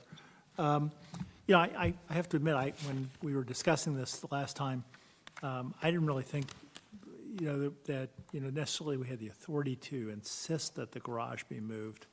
But I will say this, I think this is actually a much better plan at the end of the day. I realize it's more money to move it and all that kind of thing, but it's a much nicer, more privacy for the pool. I think at the end of the day, the whole property really does benefit from that decision to go ahead and move it. I think there's still some things that, we don't necessarily need to see here today for the conceptual approval, but, I looked over the landscaping. I think it's important to try to continue to do as much with native landscaping as you possibly can. Should be some kind of a lighting plan, I would assume you'll have, and you'll do that later when you come in for final. I was going to ask, with that big apron in the back, do you have any concerns about drainage in the event of either heavy rains or storms? So we are planning to set the brick over a sand base, not over a concrete base, so there will be Okay. some percolation through it. It is definitely something to consider, because there is landscaping kind of around the perimeters to help the absorption, so it doesn't run onto our neighbor's property in particular. We haven't fully developed a stormwater management plan, but we are conforming with the lot coverage that Cape May allows, so we will definitely have to deal with it. Yeah, when you cover that much property in a confined area, I mean, It it runs doesn't really somewhere. matter what happens in the front of the property, what happens here is what counts, and I could see that running off into your neighbors. So, okay. Sometimes, Jake, were you going to? What's that? I'm sorry, were you going to say something? No. I was going to say Chris, something okay, on that. go ahead. that They're necessarily going to have to go to the zoning board. We also have a grading and drainage even for, not even major, we have minor stormwater management standards, so all that's gonna, I would expect, be flushed out in a zoning or planning board application. And we may end up introducing a grass strip adjacent to the garage. Obviously, it's challenging to put it in the driveway itself, because we're not trying to delineate parking spaces in that first section, but adjacent to the garage, specifically as you approach the garage to the left, that is where the client plans to park, is next to that garage. So maybe we can put a grass strip there to catch some of the runoff. Yeah, we don't have required notices to neighbors with respect to this application, but are you aware of any objections to this plan that may have been voiced by any neighbors? We haven't yet filed with the variant, we have not completed our variance drawings. We wanted to see you all first. I see. But the neighbors, I believe, would be in support of it. Again, the pool kind of being more centrally located on the lot will shield it from the adjacent Right. neighbors. So it, I I mean, think and sometimes, that can be a source of objection, and it can be voiced anywhere. And I would just say that you want to see that you take appropriate steps for communication so that it doesn't prove to be an obstacle in any of your applications. They seem to be somewhat in favor, just from simple conversations about it, and not developing that back lot on Stockton onto something, in a subdivision, something that would ruin their views or whatnot, so. No, and I would think they'd believe that the overall project is a great improvement over what's there now. It's nice to have that next door to you. I agree. One last question, that since the garage itself is also historic, I mean, you don't really elevate a garage. I mean, it's tough to get the car in trying to climb the wall. Exactly. But, you also don't want to have, just simple flooding that could be easily avoided coming into the garage. And so when you see that big brick patio, that's one of the things I was thinking about is, are you encouraging essentially water to flow into the structure, and ultimately, that's damaging the structure itself.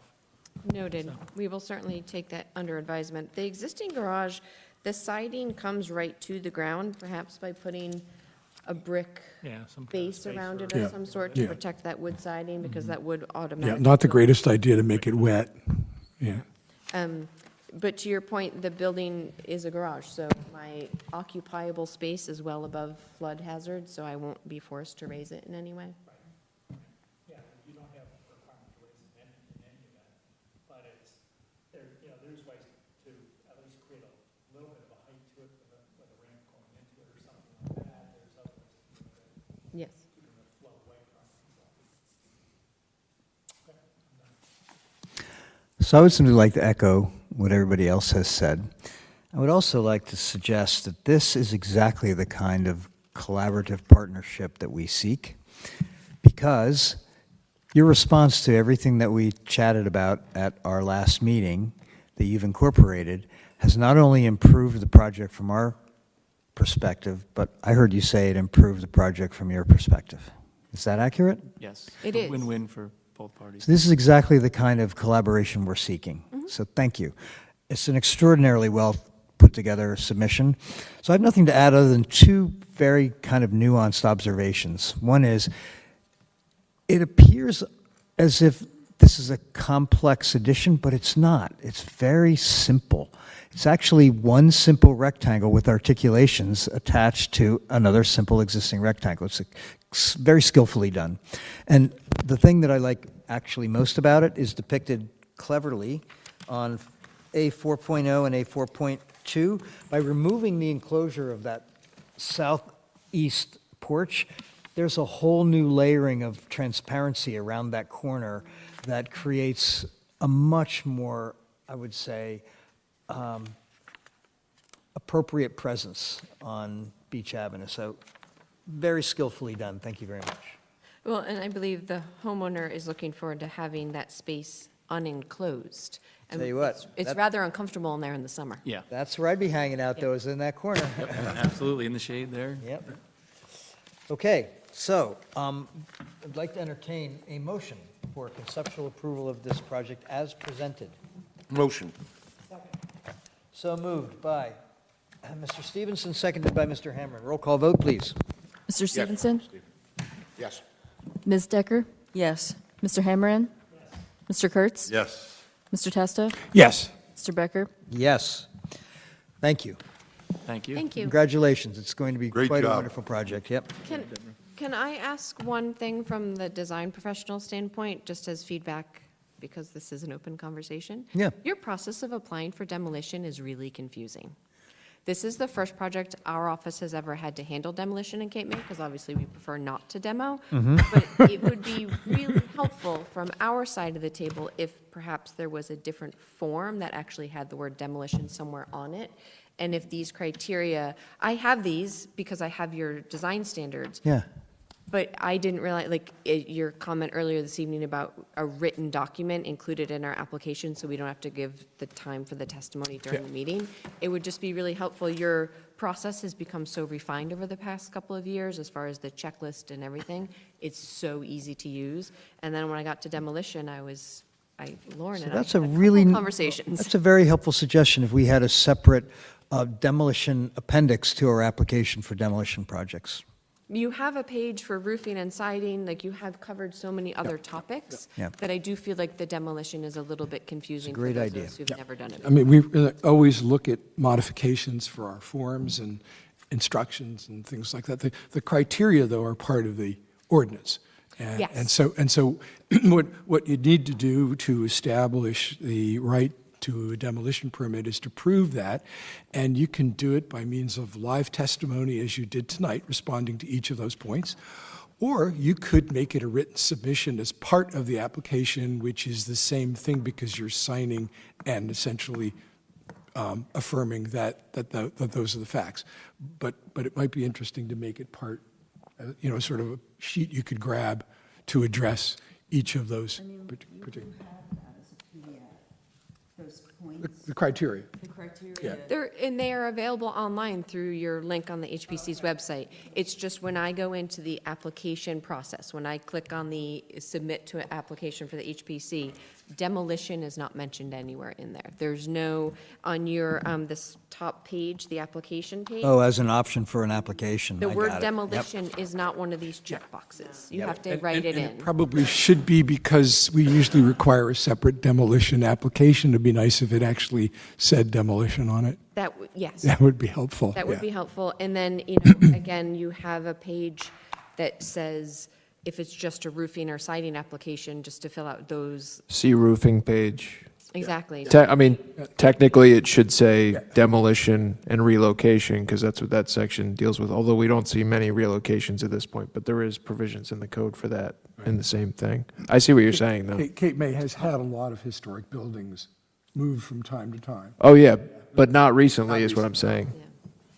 Just from, again, our standpoint, the process for the general applications runs so smoothly and is so well documented and easy to use.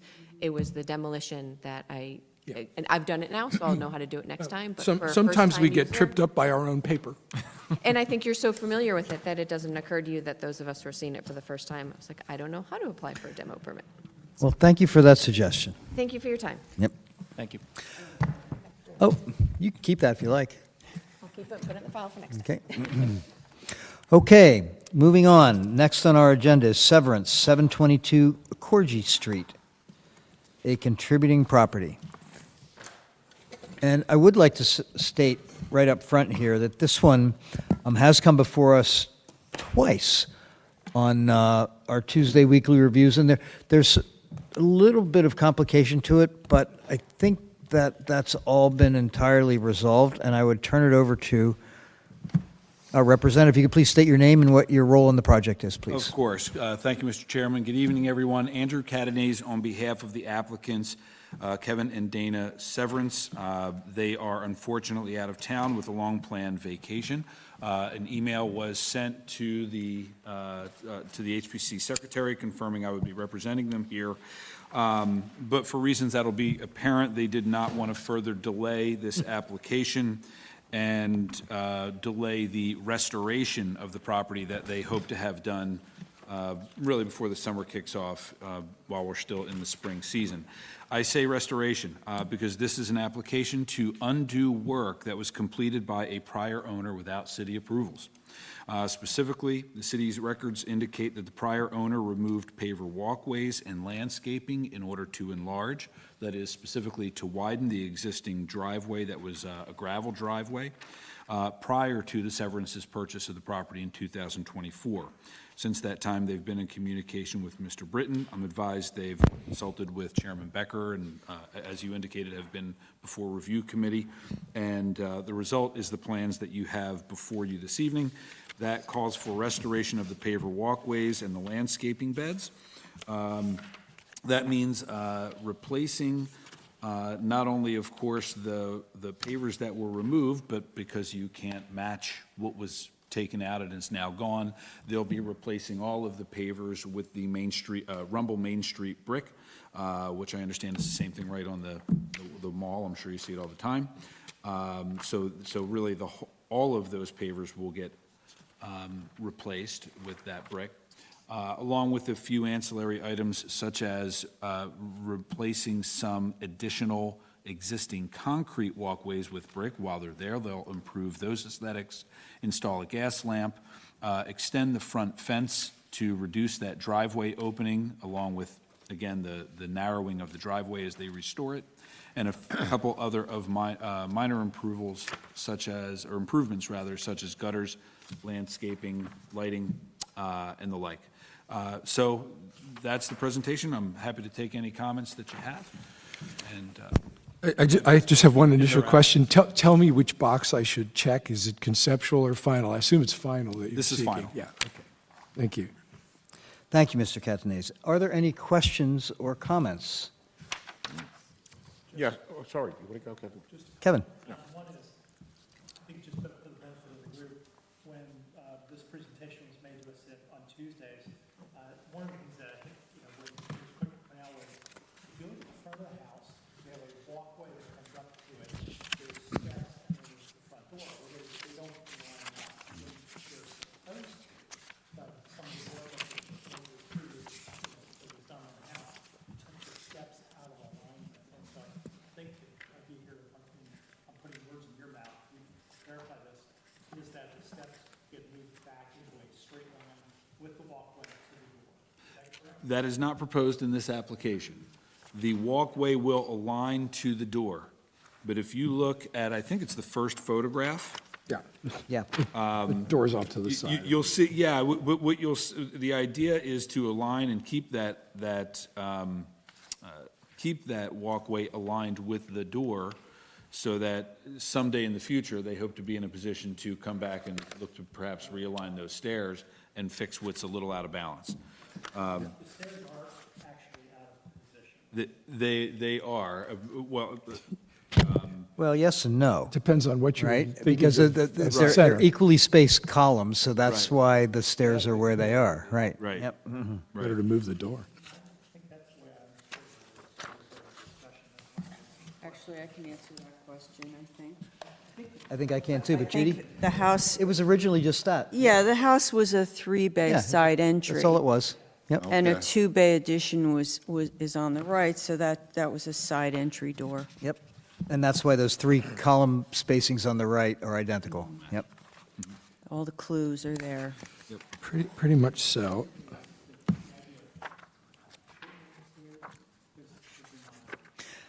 They have considered in the future whether some modification to that would be appropriate to make it more symmetrical. That's not part of the application tonight. Their proposal is to keep that fence in the gate that you see right where it is. That fence is not going to change, except that it will be extended one section to the right to Well, block off the driveway. that sort of answers my next question. What's the size of the extension, the 6-foot extension? You know, 4 foot, 6 foot? afraid I can't figure it out from anything submitted. They call it one bay, so it's whatever one of these bays. Yeah, it looks like 6 feet. six-ish, yeah. Which is basically to frame the driveway and permit the bed to be rebuilt. Exactly. There's no sense having, the exposed beds. They'll cover it with the fence. The other comments I was just going to make are very quickly. One is to emphasize native planting in your plans for your landscaping, which, usually we see that at some point. And the other is to be careful of the dark sky initiative when you're figuring out your lighting plan.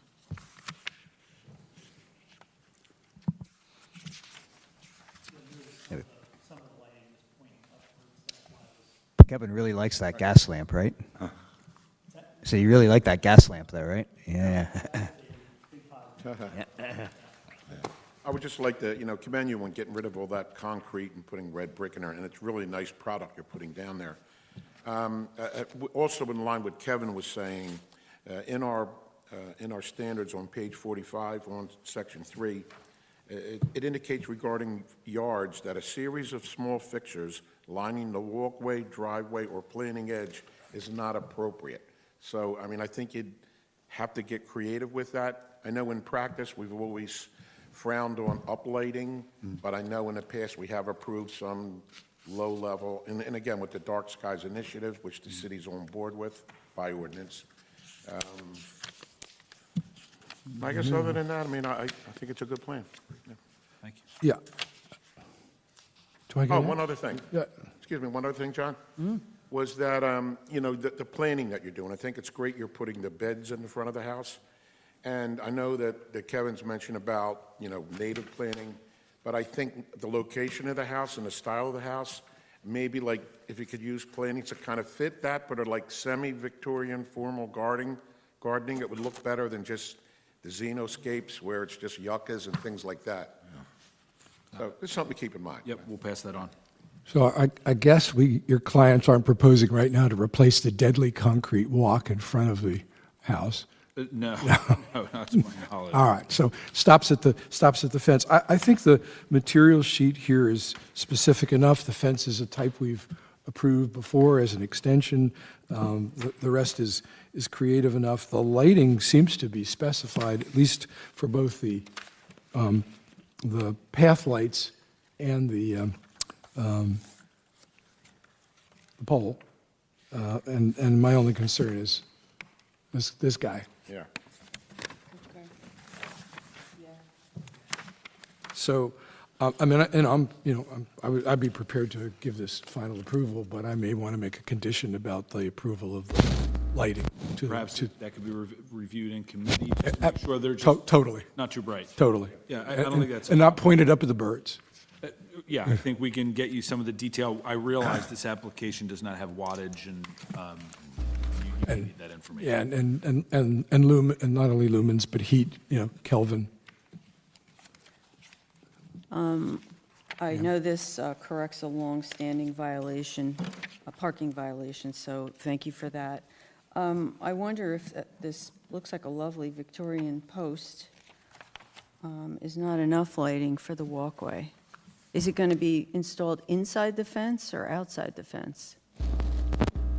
I must admit, I looked at these plans, and forgive me, when they realized this conflicted with their time out of town, they gave me the application that they had submitted. It's inside I didn't the fence. produce it. So it's I think inside the it's fence. So I would think that would provide right enough lighting. You see this one right here? It's on this drawing. I don't know. So it's inside the fence, just to the left of the central walkway. Okay, Yep. so. It's on this seems- site plan. Yeah, it does seem like a lot of extra lighting then. We have these also, right? They'll be, down by the ground, they're very Yeah, small to just. give Yeah, some- these seem to be, these and the post, I think, would be adequate without the more contemporary uplighting.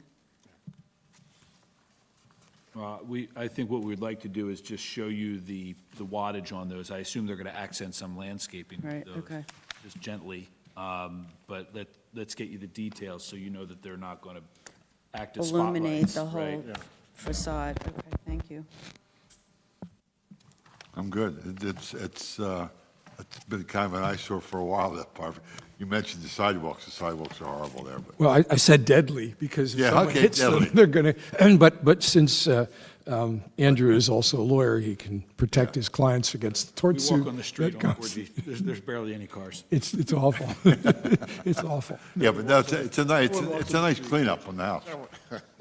So, Mr. Cadenez, on behalf of HPC, if you could please thank your client for producing this set of documents and repairing a past misstep. We're very They appreciative. have been consistent since they reached out to me some time ago. It's unfortunate that, you know, they found themselves in this position. It happens sometimes. They're happy to make it right, and they seem to be folks who do it right. So what I'm hearing is that we can entertain a motion for final approval with the condition, I'd like to kind of clarify the condition, and that is that the landscape lighting fixtures, lamps, and locations be brought before the review committee for approval. Very well. And that may require, whatever they propose, it may require an iteration or two, depending upon what it is they're proposing. Because I think what we're trying to say is, I don't think as much lighting as being, as much lighting that's being proposed here is likely necessary. In other words, they probably need less lighting than they think they do. But we'd like to hear them make that proposal rather than us making that judgment. Very well. Yep. Okay. Mr. Chairman, one other thing. Didn't we request some kind of a landscaping plan So- specific to type of plants? So that's a question. We asked them that on Tuesday morning. Do you recall, Kevin? And there was there is a landscape plan here that, but I'm not sure it actually identifies the species. Right, just looks like a site plan. Right.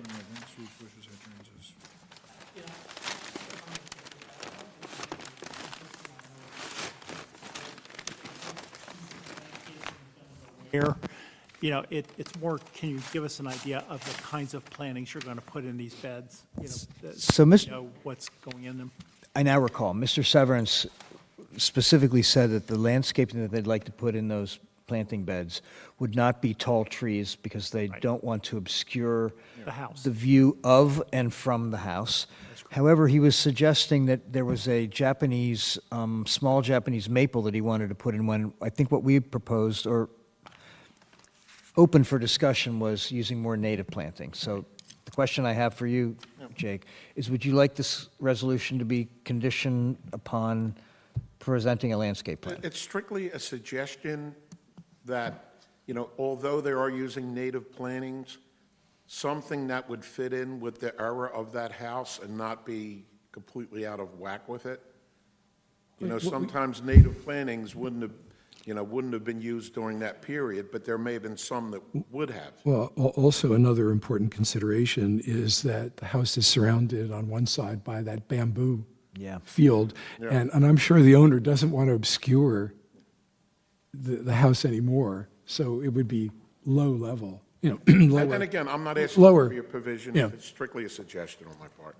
So, I don't want to complicate this, but I'm just looking at this landscaping plan and just making sure everybody's expectations are the same, because I'm seeing 4 trees on this. Well, that's what he was saying, they would be low, that's a Japanese maple. He was talking about them being low trees, so they're not full-height trees. 'cause There used to be a full-height tree there. Correct, there used to be, but that's gone. In other words, they're not removing any trees, they're already gone. I know, I'm just making sure that all the board members, like, the outcome of this is what everybody's expecting. You know, if there's 4 trees on there, is it just kind of up for the review committee? I'm expecting it not to obscure the facade of the house. Okay. That's really And the point. As the chairman indicated, the client has shared the same goals with me, as to not do that. They did work with Shade Tree, they did remove a lot of those plants, and I certainly appreciate it as a suggestion. yeah, I'm not requiring it to be a, you know, a prerequisite requirement anyway, yeah, so. Okay, so it sounds like the resolution being proposed has one condition, and that is presenting the landscape lighting fixtures, lamps, and locations to the review committee for approval. Very well. Somebody like to make that motion? I will make that motion. Motion so made by Mr. Testa, seconded by Mr. Kurtz. Could we have a roll call vote, please? Mr. Stevenson? Yes. Ms. Decker? Yes. Mr. Hammerand? Yes. Mr. Kurtz? Yes. Mr. Testa? Yes. Mr. Becker? Yes. Thank you. Thank you all for your time. You're very welcome. Okay, that closes out our applications for this evening. Seeing that there's nobody in the audience, I suspect there aren't any additional public comments. So let's just move to discussion. I have a couple things on the list here I'd like to go through really quickly. So unfortunately, Lorraine was unable to join us this evening. Maybe Judy, any updates on the awards reception on February 13th at the Chalfont? We've moved right along. We have a final design for the plaque. It's lovely. Oh, it's beautiful. It's beautiful. Oh. What She else? actually got a sample of it in the mail. Yes. I saw it it's beautiful, guys. We have our listing in the Cape May events book for the upcoming season. Jake has graciously devised a radio announcement. By the way, I've heard a couple of them. They're really good. Well, they were using my voice this time. Oh, they are? Yeah, so Oh, I'm getting ready for my DJ. That's even better. You got a new job. Great. So You didn't hire me to do it. I know, I should have, Jim. the main point Janice wanted us to make is the deadline for applications for the 2 awards that are open to the public, which are the Leadership Award and the Stewardship. We have not received a huge response. So we would encourage the public to please put in applications for those. Deadline's March 31st? Yeah, it's coming right up. So, Matt, would it be, so the intention is that these nominations be blind, right? So I think that the intention was that once we received them, you would send them to me. I would then remove the name of the nominator and leave just the nominee so that the committee that's choosing this doesn't know who made the nomination. Is that correct? So therefore, would it not be appropriate for us to make nominations of folks? Like each of us as part of the public? Well, not those of us that are on the committee. Correct. But other members of HPC can certainly do so. I would invite us to do that. Okay, but you're not looking at me. I'm not looking at, because you're on the committee, you can't make it. I cannot, Right, I of cannot. course. But anyone that's not on the committee can certainly Great. make a nomination. So just the awards reception is, for all of you, the 13th of May. All of the 16 nominees received letters, correct? They're being mailed out tomorrow. I'm sorry? They're being mailed out tomorrow. Okay. And So- John, we ended up going to the tax office and were able to get their addresses, which were different than about 4 or 5 of them. Yeah, for 4 of the winners, actually. Yeah, so hopefully it will help us. And so just so everybody knows, the winners, the names and the properties who were the winners and the commendations will not be announced until the reception. So that's the whole idea. The reception is kind of the big reveal, right? I also am proposing that we have a little cocktail hour at my house prior to the reception. So the reception is from 5 to 7. I'm sorry, 7 to 9. Yes, 7 to 9 at the Chalfont. Correct. So I would like to propose that HPC members and jurors be invited to my place for a little cocktail hour from, let's say, 5:15 to 6:15. So I'll disseminate that. Would you guys like to come? Good, yeah. Yeah. Nothing. More like 2 o'clock, but. Yes, of course. I don't think there's enough wine to hold out that long. There will Okay. be- There will be a cash bar at Chalfont and hors d'oeuvres. Also, Lorraine is making lovely posters, so there'll be things to look at. So those letters that went out to all 16 nominees included a request for an RSVP responding directly via text to Lorraine. That's what she had asked for. So, okay. All right. Anything else on the awards, guys? Janice, you're out there somewhere.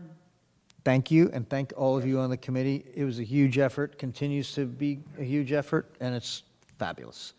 And what's really cool is it sets up all the protocols and all the, I'll call it scaffolding of documents we're going to need that we can use far into the future. Yeah, I would encourage HPC, there may be one in this stack, to keep track of projects that you think were excellent projects for HPC for the next batch, which may be 2 years from now, Yeah, like maybe this 3 one years. tonight. But I think we should try to keep a list at the end of each application.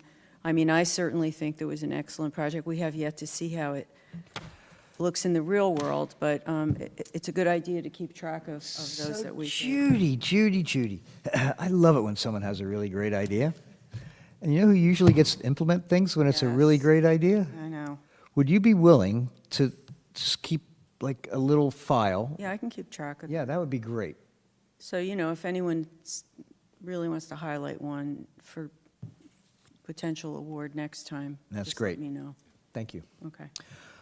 Okay, there is something that is happening in conjunction with a long list of 50th anniversary of our historic landmark district, plus 175th of the founding of Cape May, and the 250th anniversary of our country, all happening this year, as you can see by the banners along Lafayette and other places in town. One of those events is on May the 20th, there will be an open house at Convention Hall from 5 to 7. And the intention of it is for all of the different commissions and agencies in the city to have direct interaction, engagement, and communication with members of the public. So that event will start with a little address by Zach and a couple of others. They've asked me to say a couple things about HPC, so each of those commissions will introduce themselves. And there'll be a series of tables in Convention Hall for members of the public to come and chat with us. Now, we won't, it's absolutely not official business, but it would be informal questions and answers that will help in our community engagement. So I plan to be at the table. I would like to have at least one more, if not two others. And if we'd like to set this up so you'd only have to do an hour at a time, I'd be happy to be there both hours. But Jake, would you be willing to do this with me? Absolutely. That would be great. And Tom said he'd like to as well, right? So that gives you Okay, that gives us 3. That's perfect. Thanks, guys. Okay, I sent out 6 pages of notes from our alignment workshop. And the reason I did that is I'm holding that that's a living document, that every time we have a series of alignment workshops, things that we've gotten accomplished get removed, things that are ongoing or that we have yet to address stay in that document, so we can constantly look at that and see what progress we're making. So that's why it's such a long document. There are 3 things that are primary on that document that we need to be addressing. One is the local historic district map amendment. That one currently is on me. I need to do that. Second is the property reports. And Judy, do you have any comments on that? No, just that it has to follow the map amendment. They follow, meaning they just need to be dovetailed. Yes. Yes, and that's part of the work, is I want to go through the tax maps and make sure that everything that is being added to the map amendment is in fact accurate, number one, and number two, where do we need property reports that haven't been done yet for those properties? I am considering coming in and going through all the books. I am considering that project. I would consider it seriously. So what are you considering? I do have the Excel list of, I think it's approximately 120, that I noted in the course of my work as a secretary. Tenure. Yes, my tenure as secretary. However, I think it might be a good idea to cross-reference that with the actual books that are in the HBC office. So, Are you volunteering to do that? well, I think I have months and months to do that. By the time the map amendment is approved, I think it'll be mid-year. Yeah. So I may come in and do it in batches. Okay. I don't know. I don't want to volunteer anyone else for that. I mean, it's fine. I'll just sit here. Also, I could be I doing, think you have the expertise. I think you're probably the only one who can do that. I mean, Yeah, that's fine. it's illogical. So what I'll do in parallel, and you and I can coordinate, is I will begin doing the work of making sure that we're identifying every single property that is being proposed to be included in the historic district that isn't currently, just to make sure that we're not making any errors like we did last time. Yeah? Okay. Okay. Thank you, Kevin. Thanks, Kevin. You're going to be there. It would be, weekdays, probably late morning until lunchtime or something like that. Okay, thank you. Not until spring is underway, so not imminent. Thanks. Okay, so I only have really one more issue to bring up, and this is something that's gone back and forth a little bit amongst Chris and myself and Jim, and it actually got revised a bit in our alignment workshop notes, and that's this whole flood mitigation issue, because what happened at the end of our meeting, and most of you had left already, but Paul came and requested of us some sort of written statement about HPC's policies with regard to raising homes. So the issues get a little complex. So shall I turn that over to you? Since you can align the city's approach as well. Yeah, I will say this, from my standpoint, I think the board, the HPC, has a tremendous amount of discretion and flexibility to confront this problem or issue on an application-by-application basis now, without doing anything more, without adopting any new ordinance, without amending the standards, because we have a general policy in the current standards that were adopted in 2023 that we don't want you to just raise a building to gain parking, and we want you to do it the minimum amount necessary to meet flood compliance. So that's a policy statement, and that is backed up by ordinance that's in our current standards. And we can deploy that on an application-by-application basis now, and even in the face of changing standards, because as those standards may rise, we can still apply that general policy to whatever the changing state regulation or overriding regulations are. So I want to say that from the standpoint of empowering the board, that you currently have the flexibility, and we don't need to react and come up with something new. I think we have a flexible, applicable standard that we can deploy now. And I want to say that so that we don't feel alarmed by the things that might be outside of our control and happening outside of City Hall. Having said that, we have to continue to monitor it, just like the city's monitoring it, because what you're going to see on the agenda tomorrow night is, I think, I don't want to misspeak here, there is there's a movement in the legislature right now in the New Jersey Constitution, there is essentially a legislative veto for administrative regulation. So the legislature, these real rules are made by the DEP, which is a function of the executive branch, and the legislature can essentially say, this has gone too far, you've exceeded your authority. So that's permeating right now and gaining traction, and there are municipalities that are stepping out and joining in that policy statement to say, we would like the legislature to really push back on that. So I want to, before I misspeak here, I want to make sure that, don't want to misspeak and say the city's going to be adopting that tomorrow night, but I know that is permeating and going around and something to monitor. But I will say from my standpoint, I think if we want to expand on the current concepts, we can certainly think about doing that. I wouldn't necessarily encourage us to do that in the face of, we don't know what the immediate reaction is going to be. And also knowing that we have a workable standard now. And I think that is good for a board like this that wants to take in the uniqueness of the property, the uniqueness of the location of the districts and what they're proposing. And we really want to, do those case-by-case analysis on each application. So that's my The administratively adopted rules are essentially being challenged by legislative override, that there be legislation that would override an administrative determination. Right. Because I think we all realize that they're very, very substantial. Some say radical. But if it happens, we Well, adapt. I don't want to not base things on science, but Well, obviously there's this political However, fracas.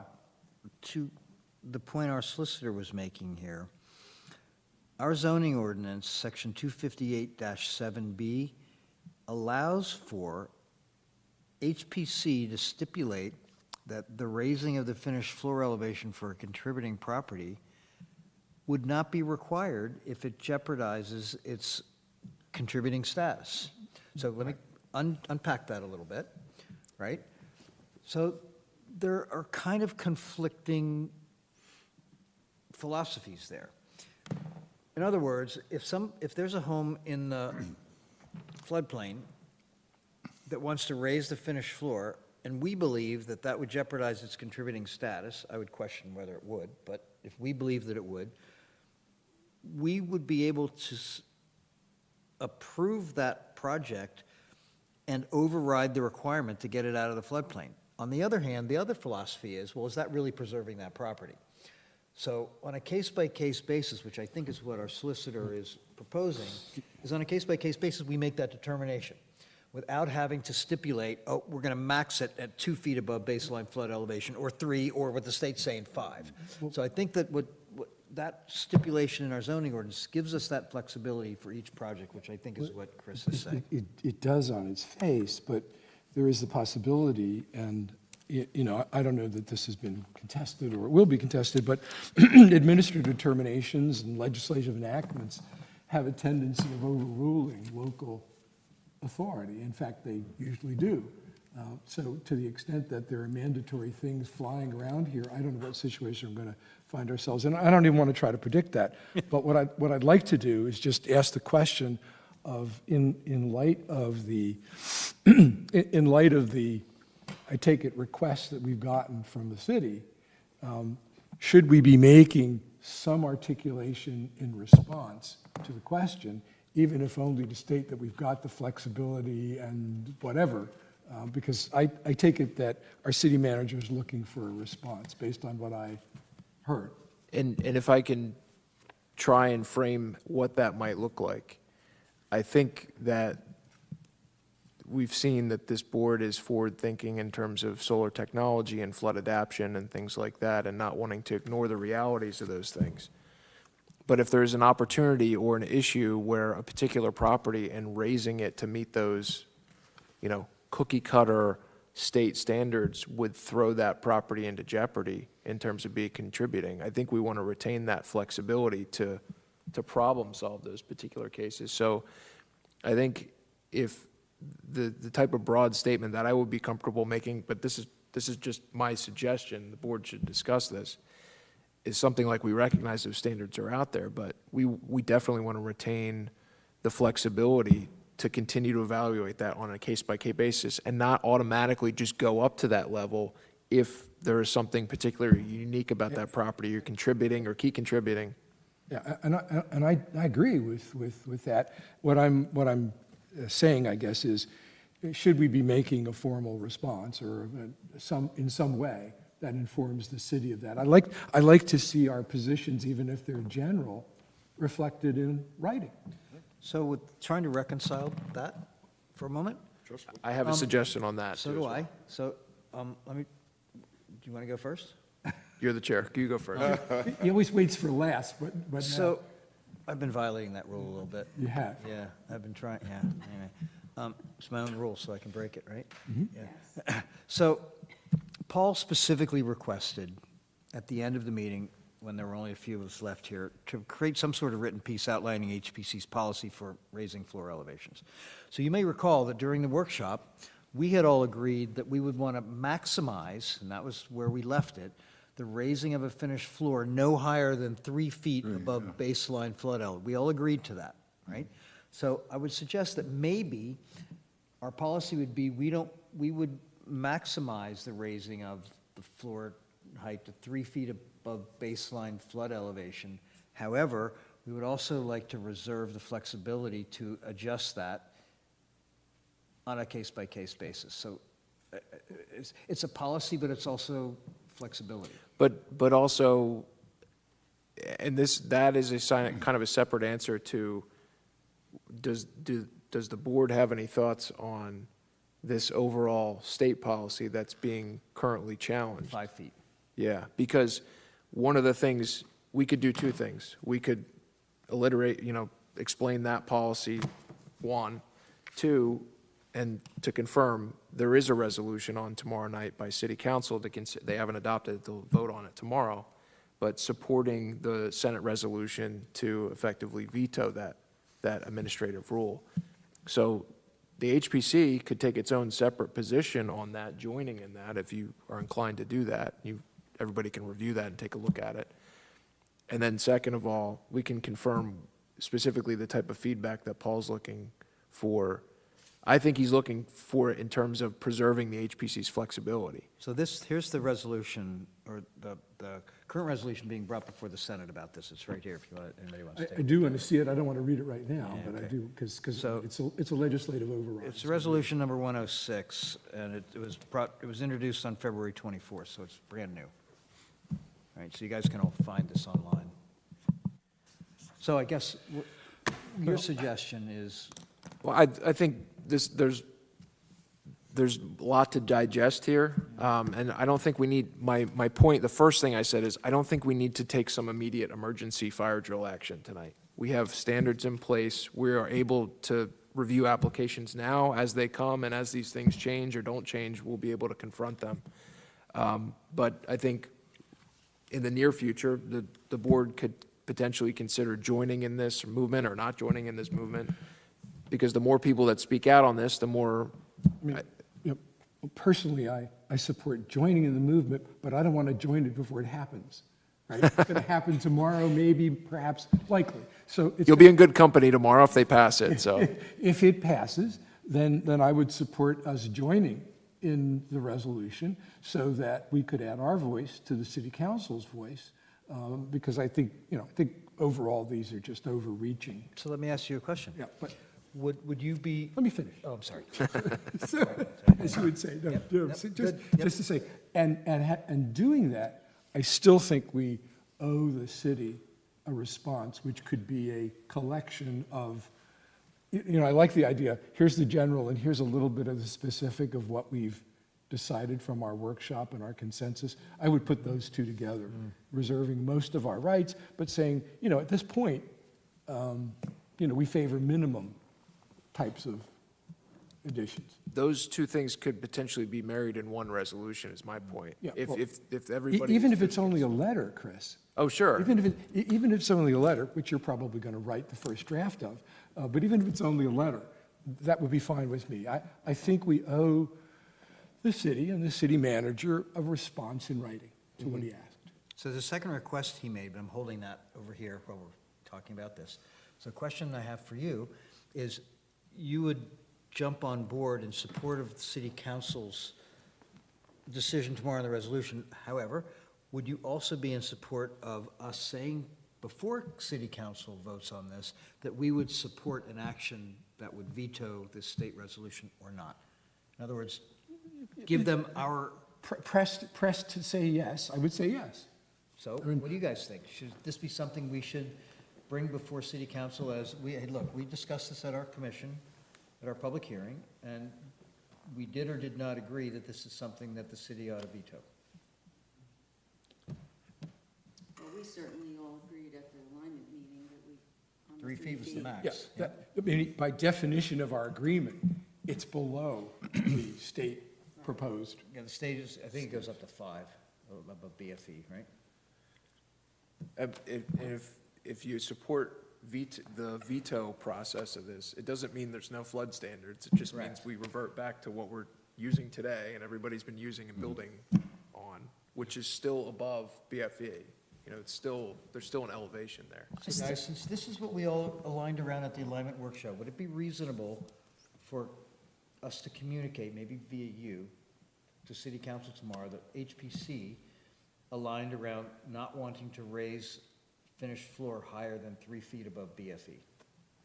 Yeah, we didn't just do that tonight. No, We did that at our alignment At meeting. our alignment workshop. Yeah.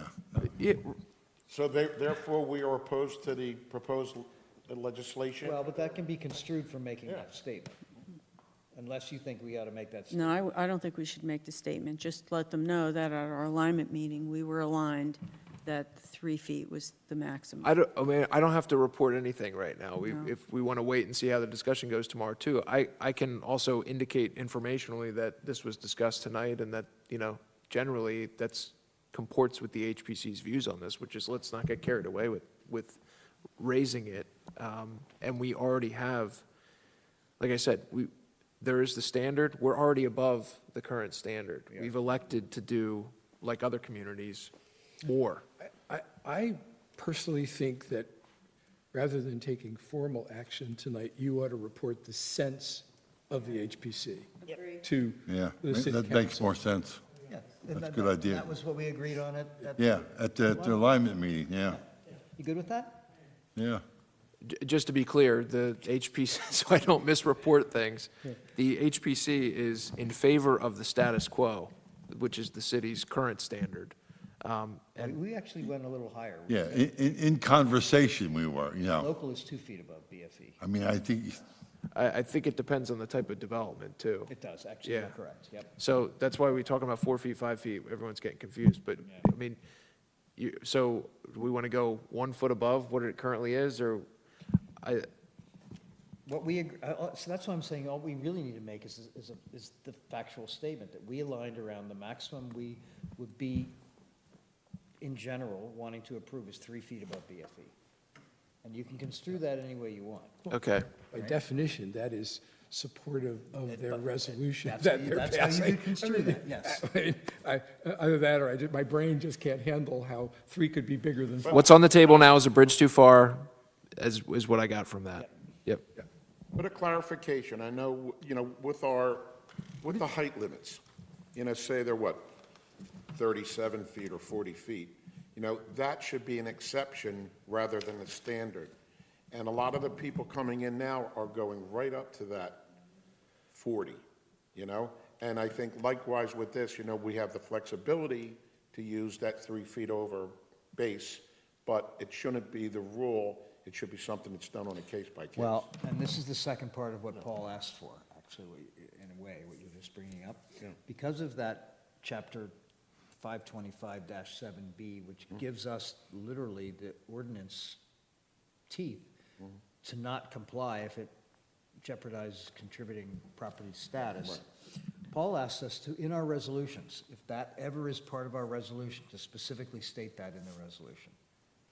That's what he was specifically requesting. As floodplain manager, he's looking for some indication, a specific finding on that. So I don't know that may be the place where we take a specific, code-based stance on a particular application, but I think we can communicate the general policy towards, we don't want to see it go above 3 feet above BFE, whatever the case may be. So the current regulations that are in place are a bridge too far.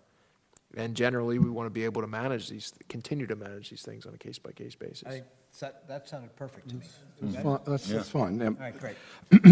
All right, I'm done. Can I Please, just yeah. briefly, I want to address and just bring to the board's attention this concept of wireless facilities. There was a planning board application recently, and I've had this conversation multiple times since then, but I just want to give you the brief background of this.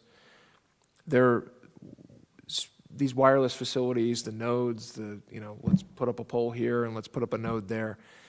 There are specific federal regulations, basically, in this attorney's view, encouraging this stuff to pop up. So they put towns on shot clocks, specifically shorter time periods to act and review these applications than, say, your run-of-the-mill municipal land use law application. So Mrs. So-and-so wants to do a rear porch addition. She's on the municipal land use law timeline. Verizon wants to come in and stick up a bunch of nodes. They're on the accelerated track under federal regulations that we have to comply with, or else their attorneys will start knocking on the door and saying, where's the permit? So in reaction to that, and in response to that, in 2021, I worked with city administration to draft an ordinance to establish a process because we didn't have one. So if somebody came and wanted to do a bunch of things and we wanted to route them through our process, we didn't really have one in place. So what we did is we worked on to give them the full board experience in the city of Cape May, which means it's a conditional use application, meaning it's conditionally permitted. We can't prohibit it. Of course, we would not. We're going to have to comply with the law, but you got to route it through our process. So it's conditionally permitted, provided they meet certain conditions, location, all sorts of design element type things. But this is where the HPC comes in, because the code, this is specific and discrete section of the zoning code that has its own process. They have to give public notice, and even though the municipal land use law doesn't necessarily require it, towns can, by ordinance, require it. We required it in this case. There's design requirements. So for poles and small wireless facilities to be installed and placed in the historic district, the planning or zoning board, if conditional use variance is sought, may refer the proposed design for comment to the Historic Preservation Commission unless and until the HPC promulgates uniform design standards for such facilities, which shall be incorporated herein by reference if adopted at that time. We don't have one, there's no page for wireless facilities. No, our design standards kind of omitted. And that's fine, and we have a lot, I'm sure everybody at this table can think of a few things that would apply to that type of thing, and, you know, not avoiding visual clutter, and there's all sorts of things that would apply to these types of things. Exactly, so. Have you seen North Wildwood? They have these big blue poles with a big white ball on top of them, and it's hideous. Exactly, so, and that. I mean, there is the streetscape Yeah, but approach to So, this. so every town is confronted with these federal regulations. Look, they lobbied to get this stuff, and they got it. But if you don't have the brakes, they hit the gas. So, and this is not the town where you want to hit the gas on this stuff, because we don't want visual clutter. So, I just wanted to point that out to the board, because this process went from people not knowing there's a process in place to thinking, you know, I don't really like your process, to now they're submitting to the process.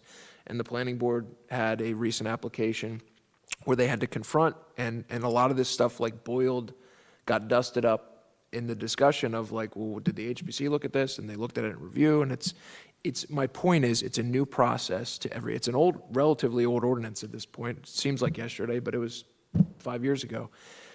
But it wasn't really used. And I wasn't the solicitor at the time, so I wasn't having this conversation then when it was being brought up. But I wanted to bring it to everyone's attention now that it's not just automatic. So the ordinance says that the board may refer it to the HPC Yes. if, I've forgotten what you said. Yes, may refer the proposed design for comment to the the Historic Preservation Commission. Is that within this? Yes. So which chapter is that? That's section, C. subsection E. See, what I don't like about that is the may refer. If, in the case that we have design standards that fit, I'd like the board to take jurisdiction over that. So that may be an ordinance issue. It's not, because I get it, it's like a may or a shall kind of situation, but it's disjunctive in that we either have a uniform design standard or it comes to the board. And I agree with you that That board being the zoning board. well, this board. This board. You know, if we have, in other words, if we have a uniform design standard that they've demonstrated compliance with by going to the review committee and they've confirmed compliance with the uniform design standard, that's one route. We don't have a uniform design standard, therefore, it needs to be reviewed by the board. Okay. And the planning board, not really referring to that specific provision, it's buried in there, but it is in there because I remember writing it, is that they came to that conclusion on their own and said, did the HPC look at this to the entire board? Well, the review committee went there, and without the benefit, I think, of understanding that this board does have discretion, and the planning board does have discretion to push back on these things and say, does this really fit with Cape May? I wanted to make sure the planning board came to that conclusion on their own, I think rightly, and pumped the brakes on it and said, we would really like the HPC to take a look at this. The applicant, of course, pushed back on that, and they will eventually come here and probably push back on that again, and I will be here to say that we are stopping the process. They may have their standards, we have ours. Exactly. But my point in just bringing this up is just to make sure everybody's aware of it, so that it's not just we just roll over and play dead when Verizon or whoever else comes in. We have standards, and we specifically want the HPC to have a voice in this. So at present, with the lack of uniform standards, the board may means board policy is that they will refer those applications to us. Yes. Well, they just did. Okay, I mean, I'm just trying to get my logical. Reviewing cell tower applications, cell, co-location applications all along. I don't remember if they're approved in review or if they're required to. come So I can give you a little. I think they always got a I can hearing. illuminate that a little bit. So over the past couple of years, I recall 2 of them that came in that we approved in review. Well, Co-locations, on existing poles, right? or the water tower usually. Yeah. And so 5 new ones came in, a few months ago or so, about right, Kevin? And I didn't realize, I had no idea that we had this ordinance in place from 2021. And it says specifically in here that we have a voice in this. So that was brought before the planning commission last Tuesday night, I think it was. And the planning board said, wait a minute, has HPC approved this? And if they did, was it only in review? If that's the case, it should go before the full commission, right? They're finally making decisions correctly. Well, and so what's really interesting about that is there were 5 locations. I think there were 3 of them were on existing poles and 2 were new poles. And I think there's 3 of them that are in very significant locations. This is going to come before us next month. It's pretty clear that that applicant will bring it before us at next month's meeting. You're probably going to, have you seen an application from them yet? Not yet. Yeah, it's highly likely that we'll be seeing this, so we need to be prepared for this. So I would like to suggest that there's also, and this is really kind of interesting, because Karen sent to us, I think it was at the request of Rich King, there was Princeton addressed this, and I'll forward this email to everybody. Yeah, this was forwarded from Rich King. And this was discussed publicly, by the way. This was, Yeah. So this was, this was all discussed publicly, but what's really interesting is that this is a report of how the Princeton Historic Preservation Commission addressed this in August, like 6 months ago, and how they asked for revisions to the design of the box that's put on the pole to be more appropriate in certain locations, and there are very specific locations that are discussed here. I'm highly interested in seeing. I'll bet you are. So I'll forward this to all of you guys, because I think this is important for us to be prepared for. So I think what we're hearing here is that we don't need to just roll over and think that this is some public utility that has to be installed. Yeah, it's really important to our community, yet on the other hand, we should have the ability to make sure that it's not just a public eyesore. Correct? and that was the complete goal of that ordinance, is we didn't want these things just popping up. We wanted the boards to take a look at it, make a good planning decision. And I did watch a part of that proposal when Oh, they you did? came in front of planning. Cool. And one of the representatives in the beginning did indicate that they said they have a catalog of designs of these towers, some that are very appropriate for historic districts. That's what they said, of course, may differ from our opinion. Well, yeah. The important part is we get to see them. Yeah. And to pass on them But they claim they have them, so we'll see. and issue a certificate of appropriateness or not. All right. Okay. Will you turn that microphone on? I was just going to say, I'm really not knowledgeable about this. I mean, I don't know how these things work, and, I'm not an engineer, so I'm going to say it right the way. But do they actually have to be on a pole, or could they be on a rooftop, for instance? They're co-located on church steeples all over the place. We I think they do that for convenience, Kevin. They're That's able what I to, was assuming, kind they of. all kind of connect together. But yeah, they put them on the water tower, they can put them on here or there. So, I mean, if we have a prominent location and they want to put one of these big boxes up there, and we go, no, I think we want to put it up on top of the roof of the building that's, adjacent to this. I recollect we did one with locations inside the Marquis de Lafayette. Okay. Right, there was one hidden. Hey, guys, I'll There. pass this around. Okay. Here are photographs of what they look like around town. So there's a series of them. There's a box that's up about 10 feet on the pole. So you can just look at these. Steve Bonner took these photos and sent them around. We've been hearing about this for 15 years. There it It is. was That's a really cute box. It's about as cute as the pole it's mounted These are to. existing in Cape May City. Yes. By whose authority? Well, I know that we approved two of them. Did we? Well, we approved, in review, we looked at them, and I just thought this was a utility that, what could we do? Well, a couple years ago, I know that we approved two of them, and those are the ones that I think are in those photographs. But what's being suggested here is we have some recourse, and we should have a voice in their appearance. I kind of had the impression that if you came to us, it was kind of a carte blanche. Kevin, this is all new to me, too. Is there a difference from a government project versus a utility? Well, You know, I mean, is there a distinction there? that's where there's those Well, regulations so that in are Princeton, what they did, promoting it, guys- so we have to be cognizant of that. It's not just complete Well, discretion actually- on this side of the actually, this is table, even more but complex. we still have a seat at the table when it There's a comes to middle how they're person deployed and how they look. provides the box. And Each that's why we carrier set up the puts their process, but like I piece of said, it wasn't really, inside that it wasn't box. really used a lot, So so.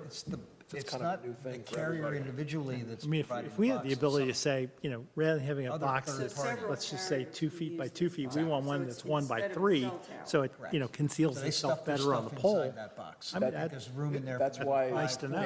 you should be able to ask questions to them, and they should be able to say why it works, But they're putting like. Yes, it's absolutely better. There's some dead spots in town.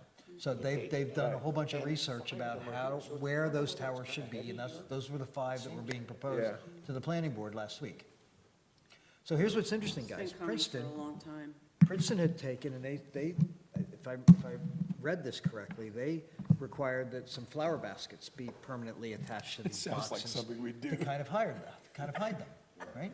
Well, make sure they're native plants, 'cause And you have to Japanese band. water the flowers. So guys, so I'll send this email that describes how Princeton's HPC responded to this, just as a way to. That'd be great. Can you send the pictures too? Did you find that was, let's call it, the degree to which it's reasonable pushback? Yeah, I mean, they have ways of deploying these to fit in with the community, but really, they're not necessarily going to put that out there unless they're pressed to do it, I think. So that's why this process is set up, for us to ask those questions and for them to provide the answers. John, could you, Request someone to do that, a consumer or the company? Probably complaints of dead spots. Okay, complaints from the consumer. They're usually, I mean, gap in service is one of the kind of elements for why they do this. I don't know what that means, but the whole point of this is to get them in here to explain, why do you need to put up another one of these, or what are you trying to do? I don't think, yeah.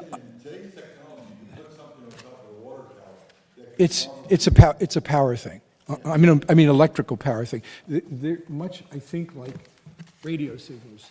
These things are measured by contours. Power and location gives you a certain contour, and they want to fill in all the gaps. Right. Yeah. Nobody explained it to us a long time ago in West Rock Hill. Because we were having them on poles like this then, way back, when I was still employed before 2018. They went up along Ridge Road. They said that they're going to discontinue using cell towers and everything is coming lower. So it's going to be co-located on buildings, existing telephone poles. They're looking for co-locations now. Whereas we used to be, we owned a cell tower, actually, the township. So, and then we leased it out. There were a lot of middlemen. So they're kind of like relay stations, They're right? Well, relay actually, stations. they're rebroadcasters. They just do the same signal. They're repeaters. Right, just like you would put in your house. In your house. Yeah. And it's sure, it's not as ugly as a giant cell tower, even if it sprouts branches, but There's more of them. there's gonna be more. maintenance nightmare. So guys, Deal with. wouldn't it It's be not only cool? that, but you see them in cities, co-located in all kinds of weird locations now. Next time you go in Philly, you're gonna see these things all over the place once you're. Okay. well, you got to be able to do that because there's plenty of places that don't even allow telephone poles, I mean, their lights or their wiring is all buried, right? So this is an introduction, an invitation for us to introduce and think about how would we create sort of the Cape May wireless box? Yeah, Right. Yeah? yeah. Yeah. I wonder if we get a photo of what Princeton okayed. You know, they may give Well, us, if I go up there this weekend, you tell me where to go. John, what I would ask is, can you send us the Princeton piece and those photographs that you were just? Yeah, I'll send you, and the photographs, thank you, that would be a good idea. And actually, what I should do is find out, can you pull that application, please? The application for the wireless boxes that we looked at a couple of months ago? They were on Beach Ave. Well, there were 5 locations, so there's 5 of them. So I would Please love don't it- tell me there's one Is in the that what they are? Is 1500 that the block. one for It's the photos? one that just, well, 2 of them are. No, I don't know. So I have to dovetail the matching of where those were taken with what was put in. Because there's a couple of them that are going to go on existing poles and a couple that are on new poles. And I just don't know where those are without looking at the In my humble opinion, they're going to have to build a better box. Yeah, Got to build a better box. Yeah, yeah.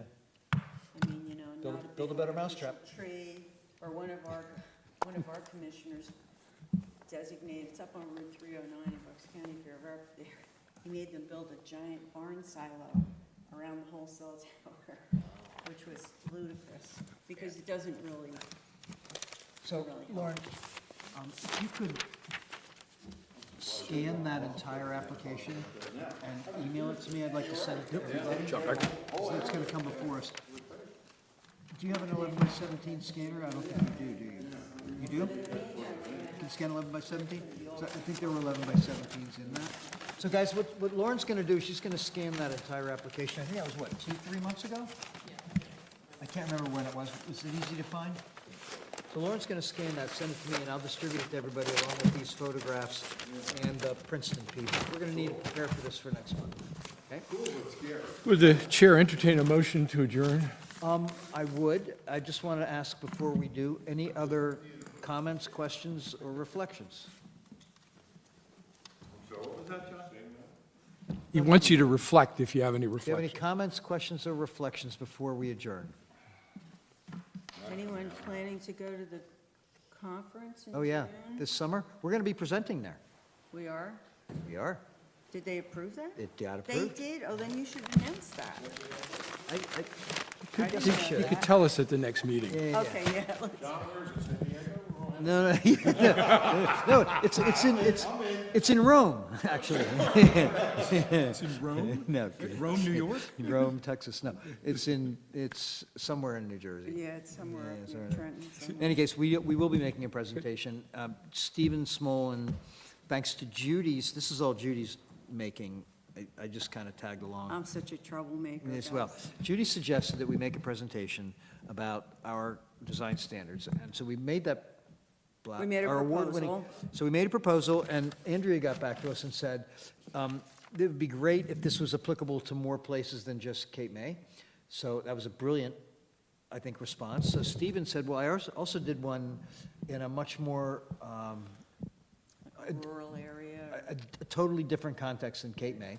So both of these are going to be presented, and then we'll have a whole discussion about it. So that did get accepted, and I think you're on there as Yeah, I a think so, too. commentator. No, well, I'm not whatever. going to be the moderator. I refuse that. I'm not really good. But in you this. do remember when we attended the, We did. the program in which our standards had just been adopted, and we kept referring to them, and everybody said, you know, wow, that is Well, that just was- amazing. We deferred, what does Cape May think about that? Yeah, so I thought it would, you know, we really, Cape May has his image as a leader in preservation in the state.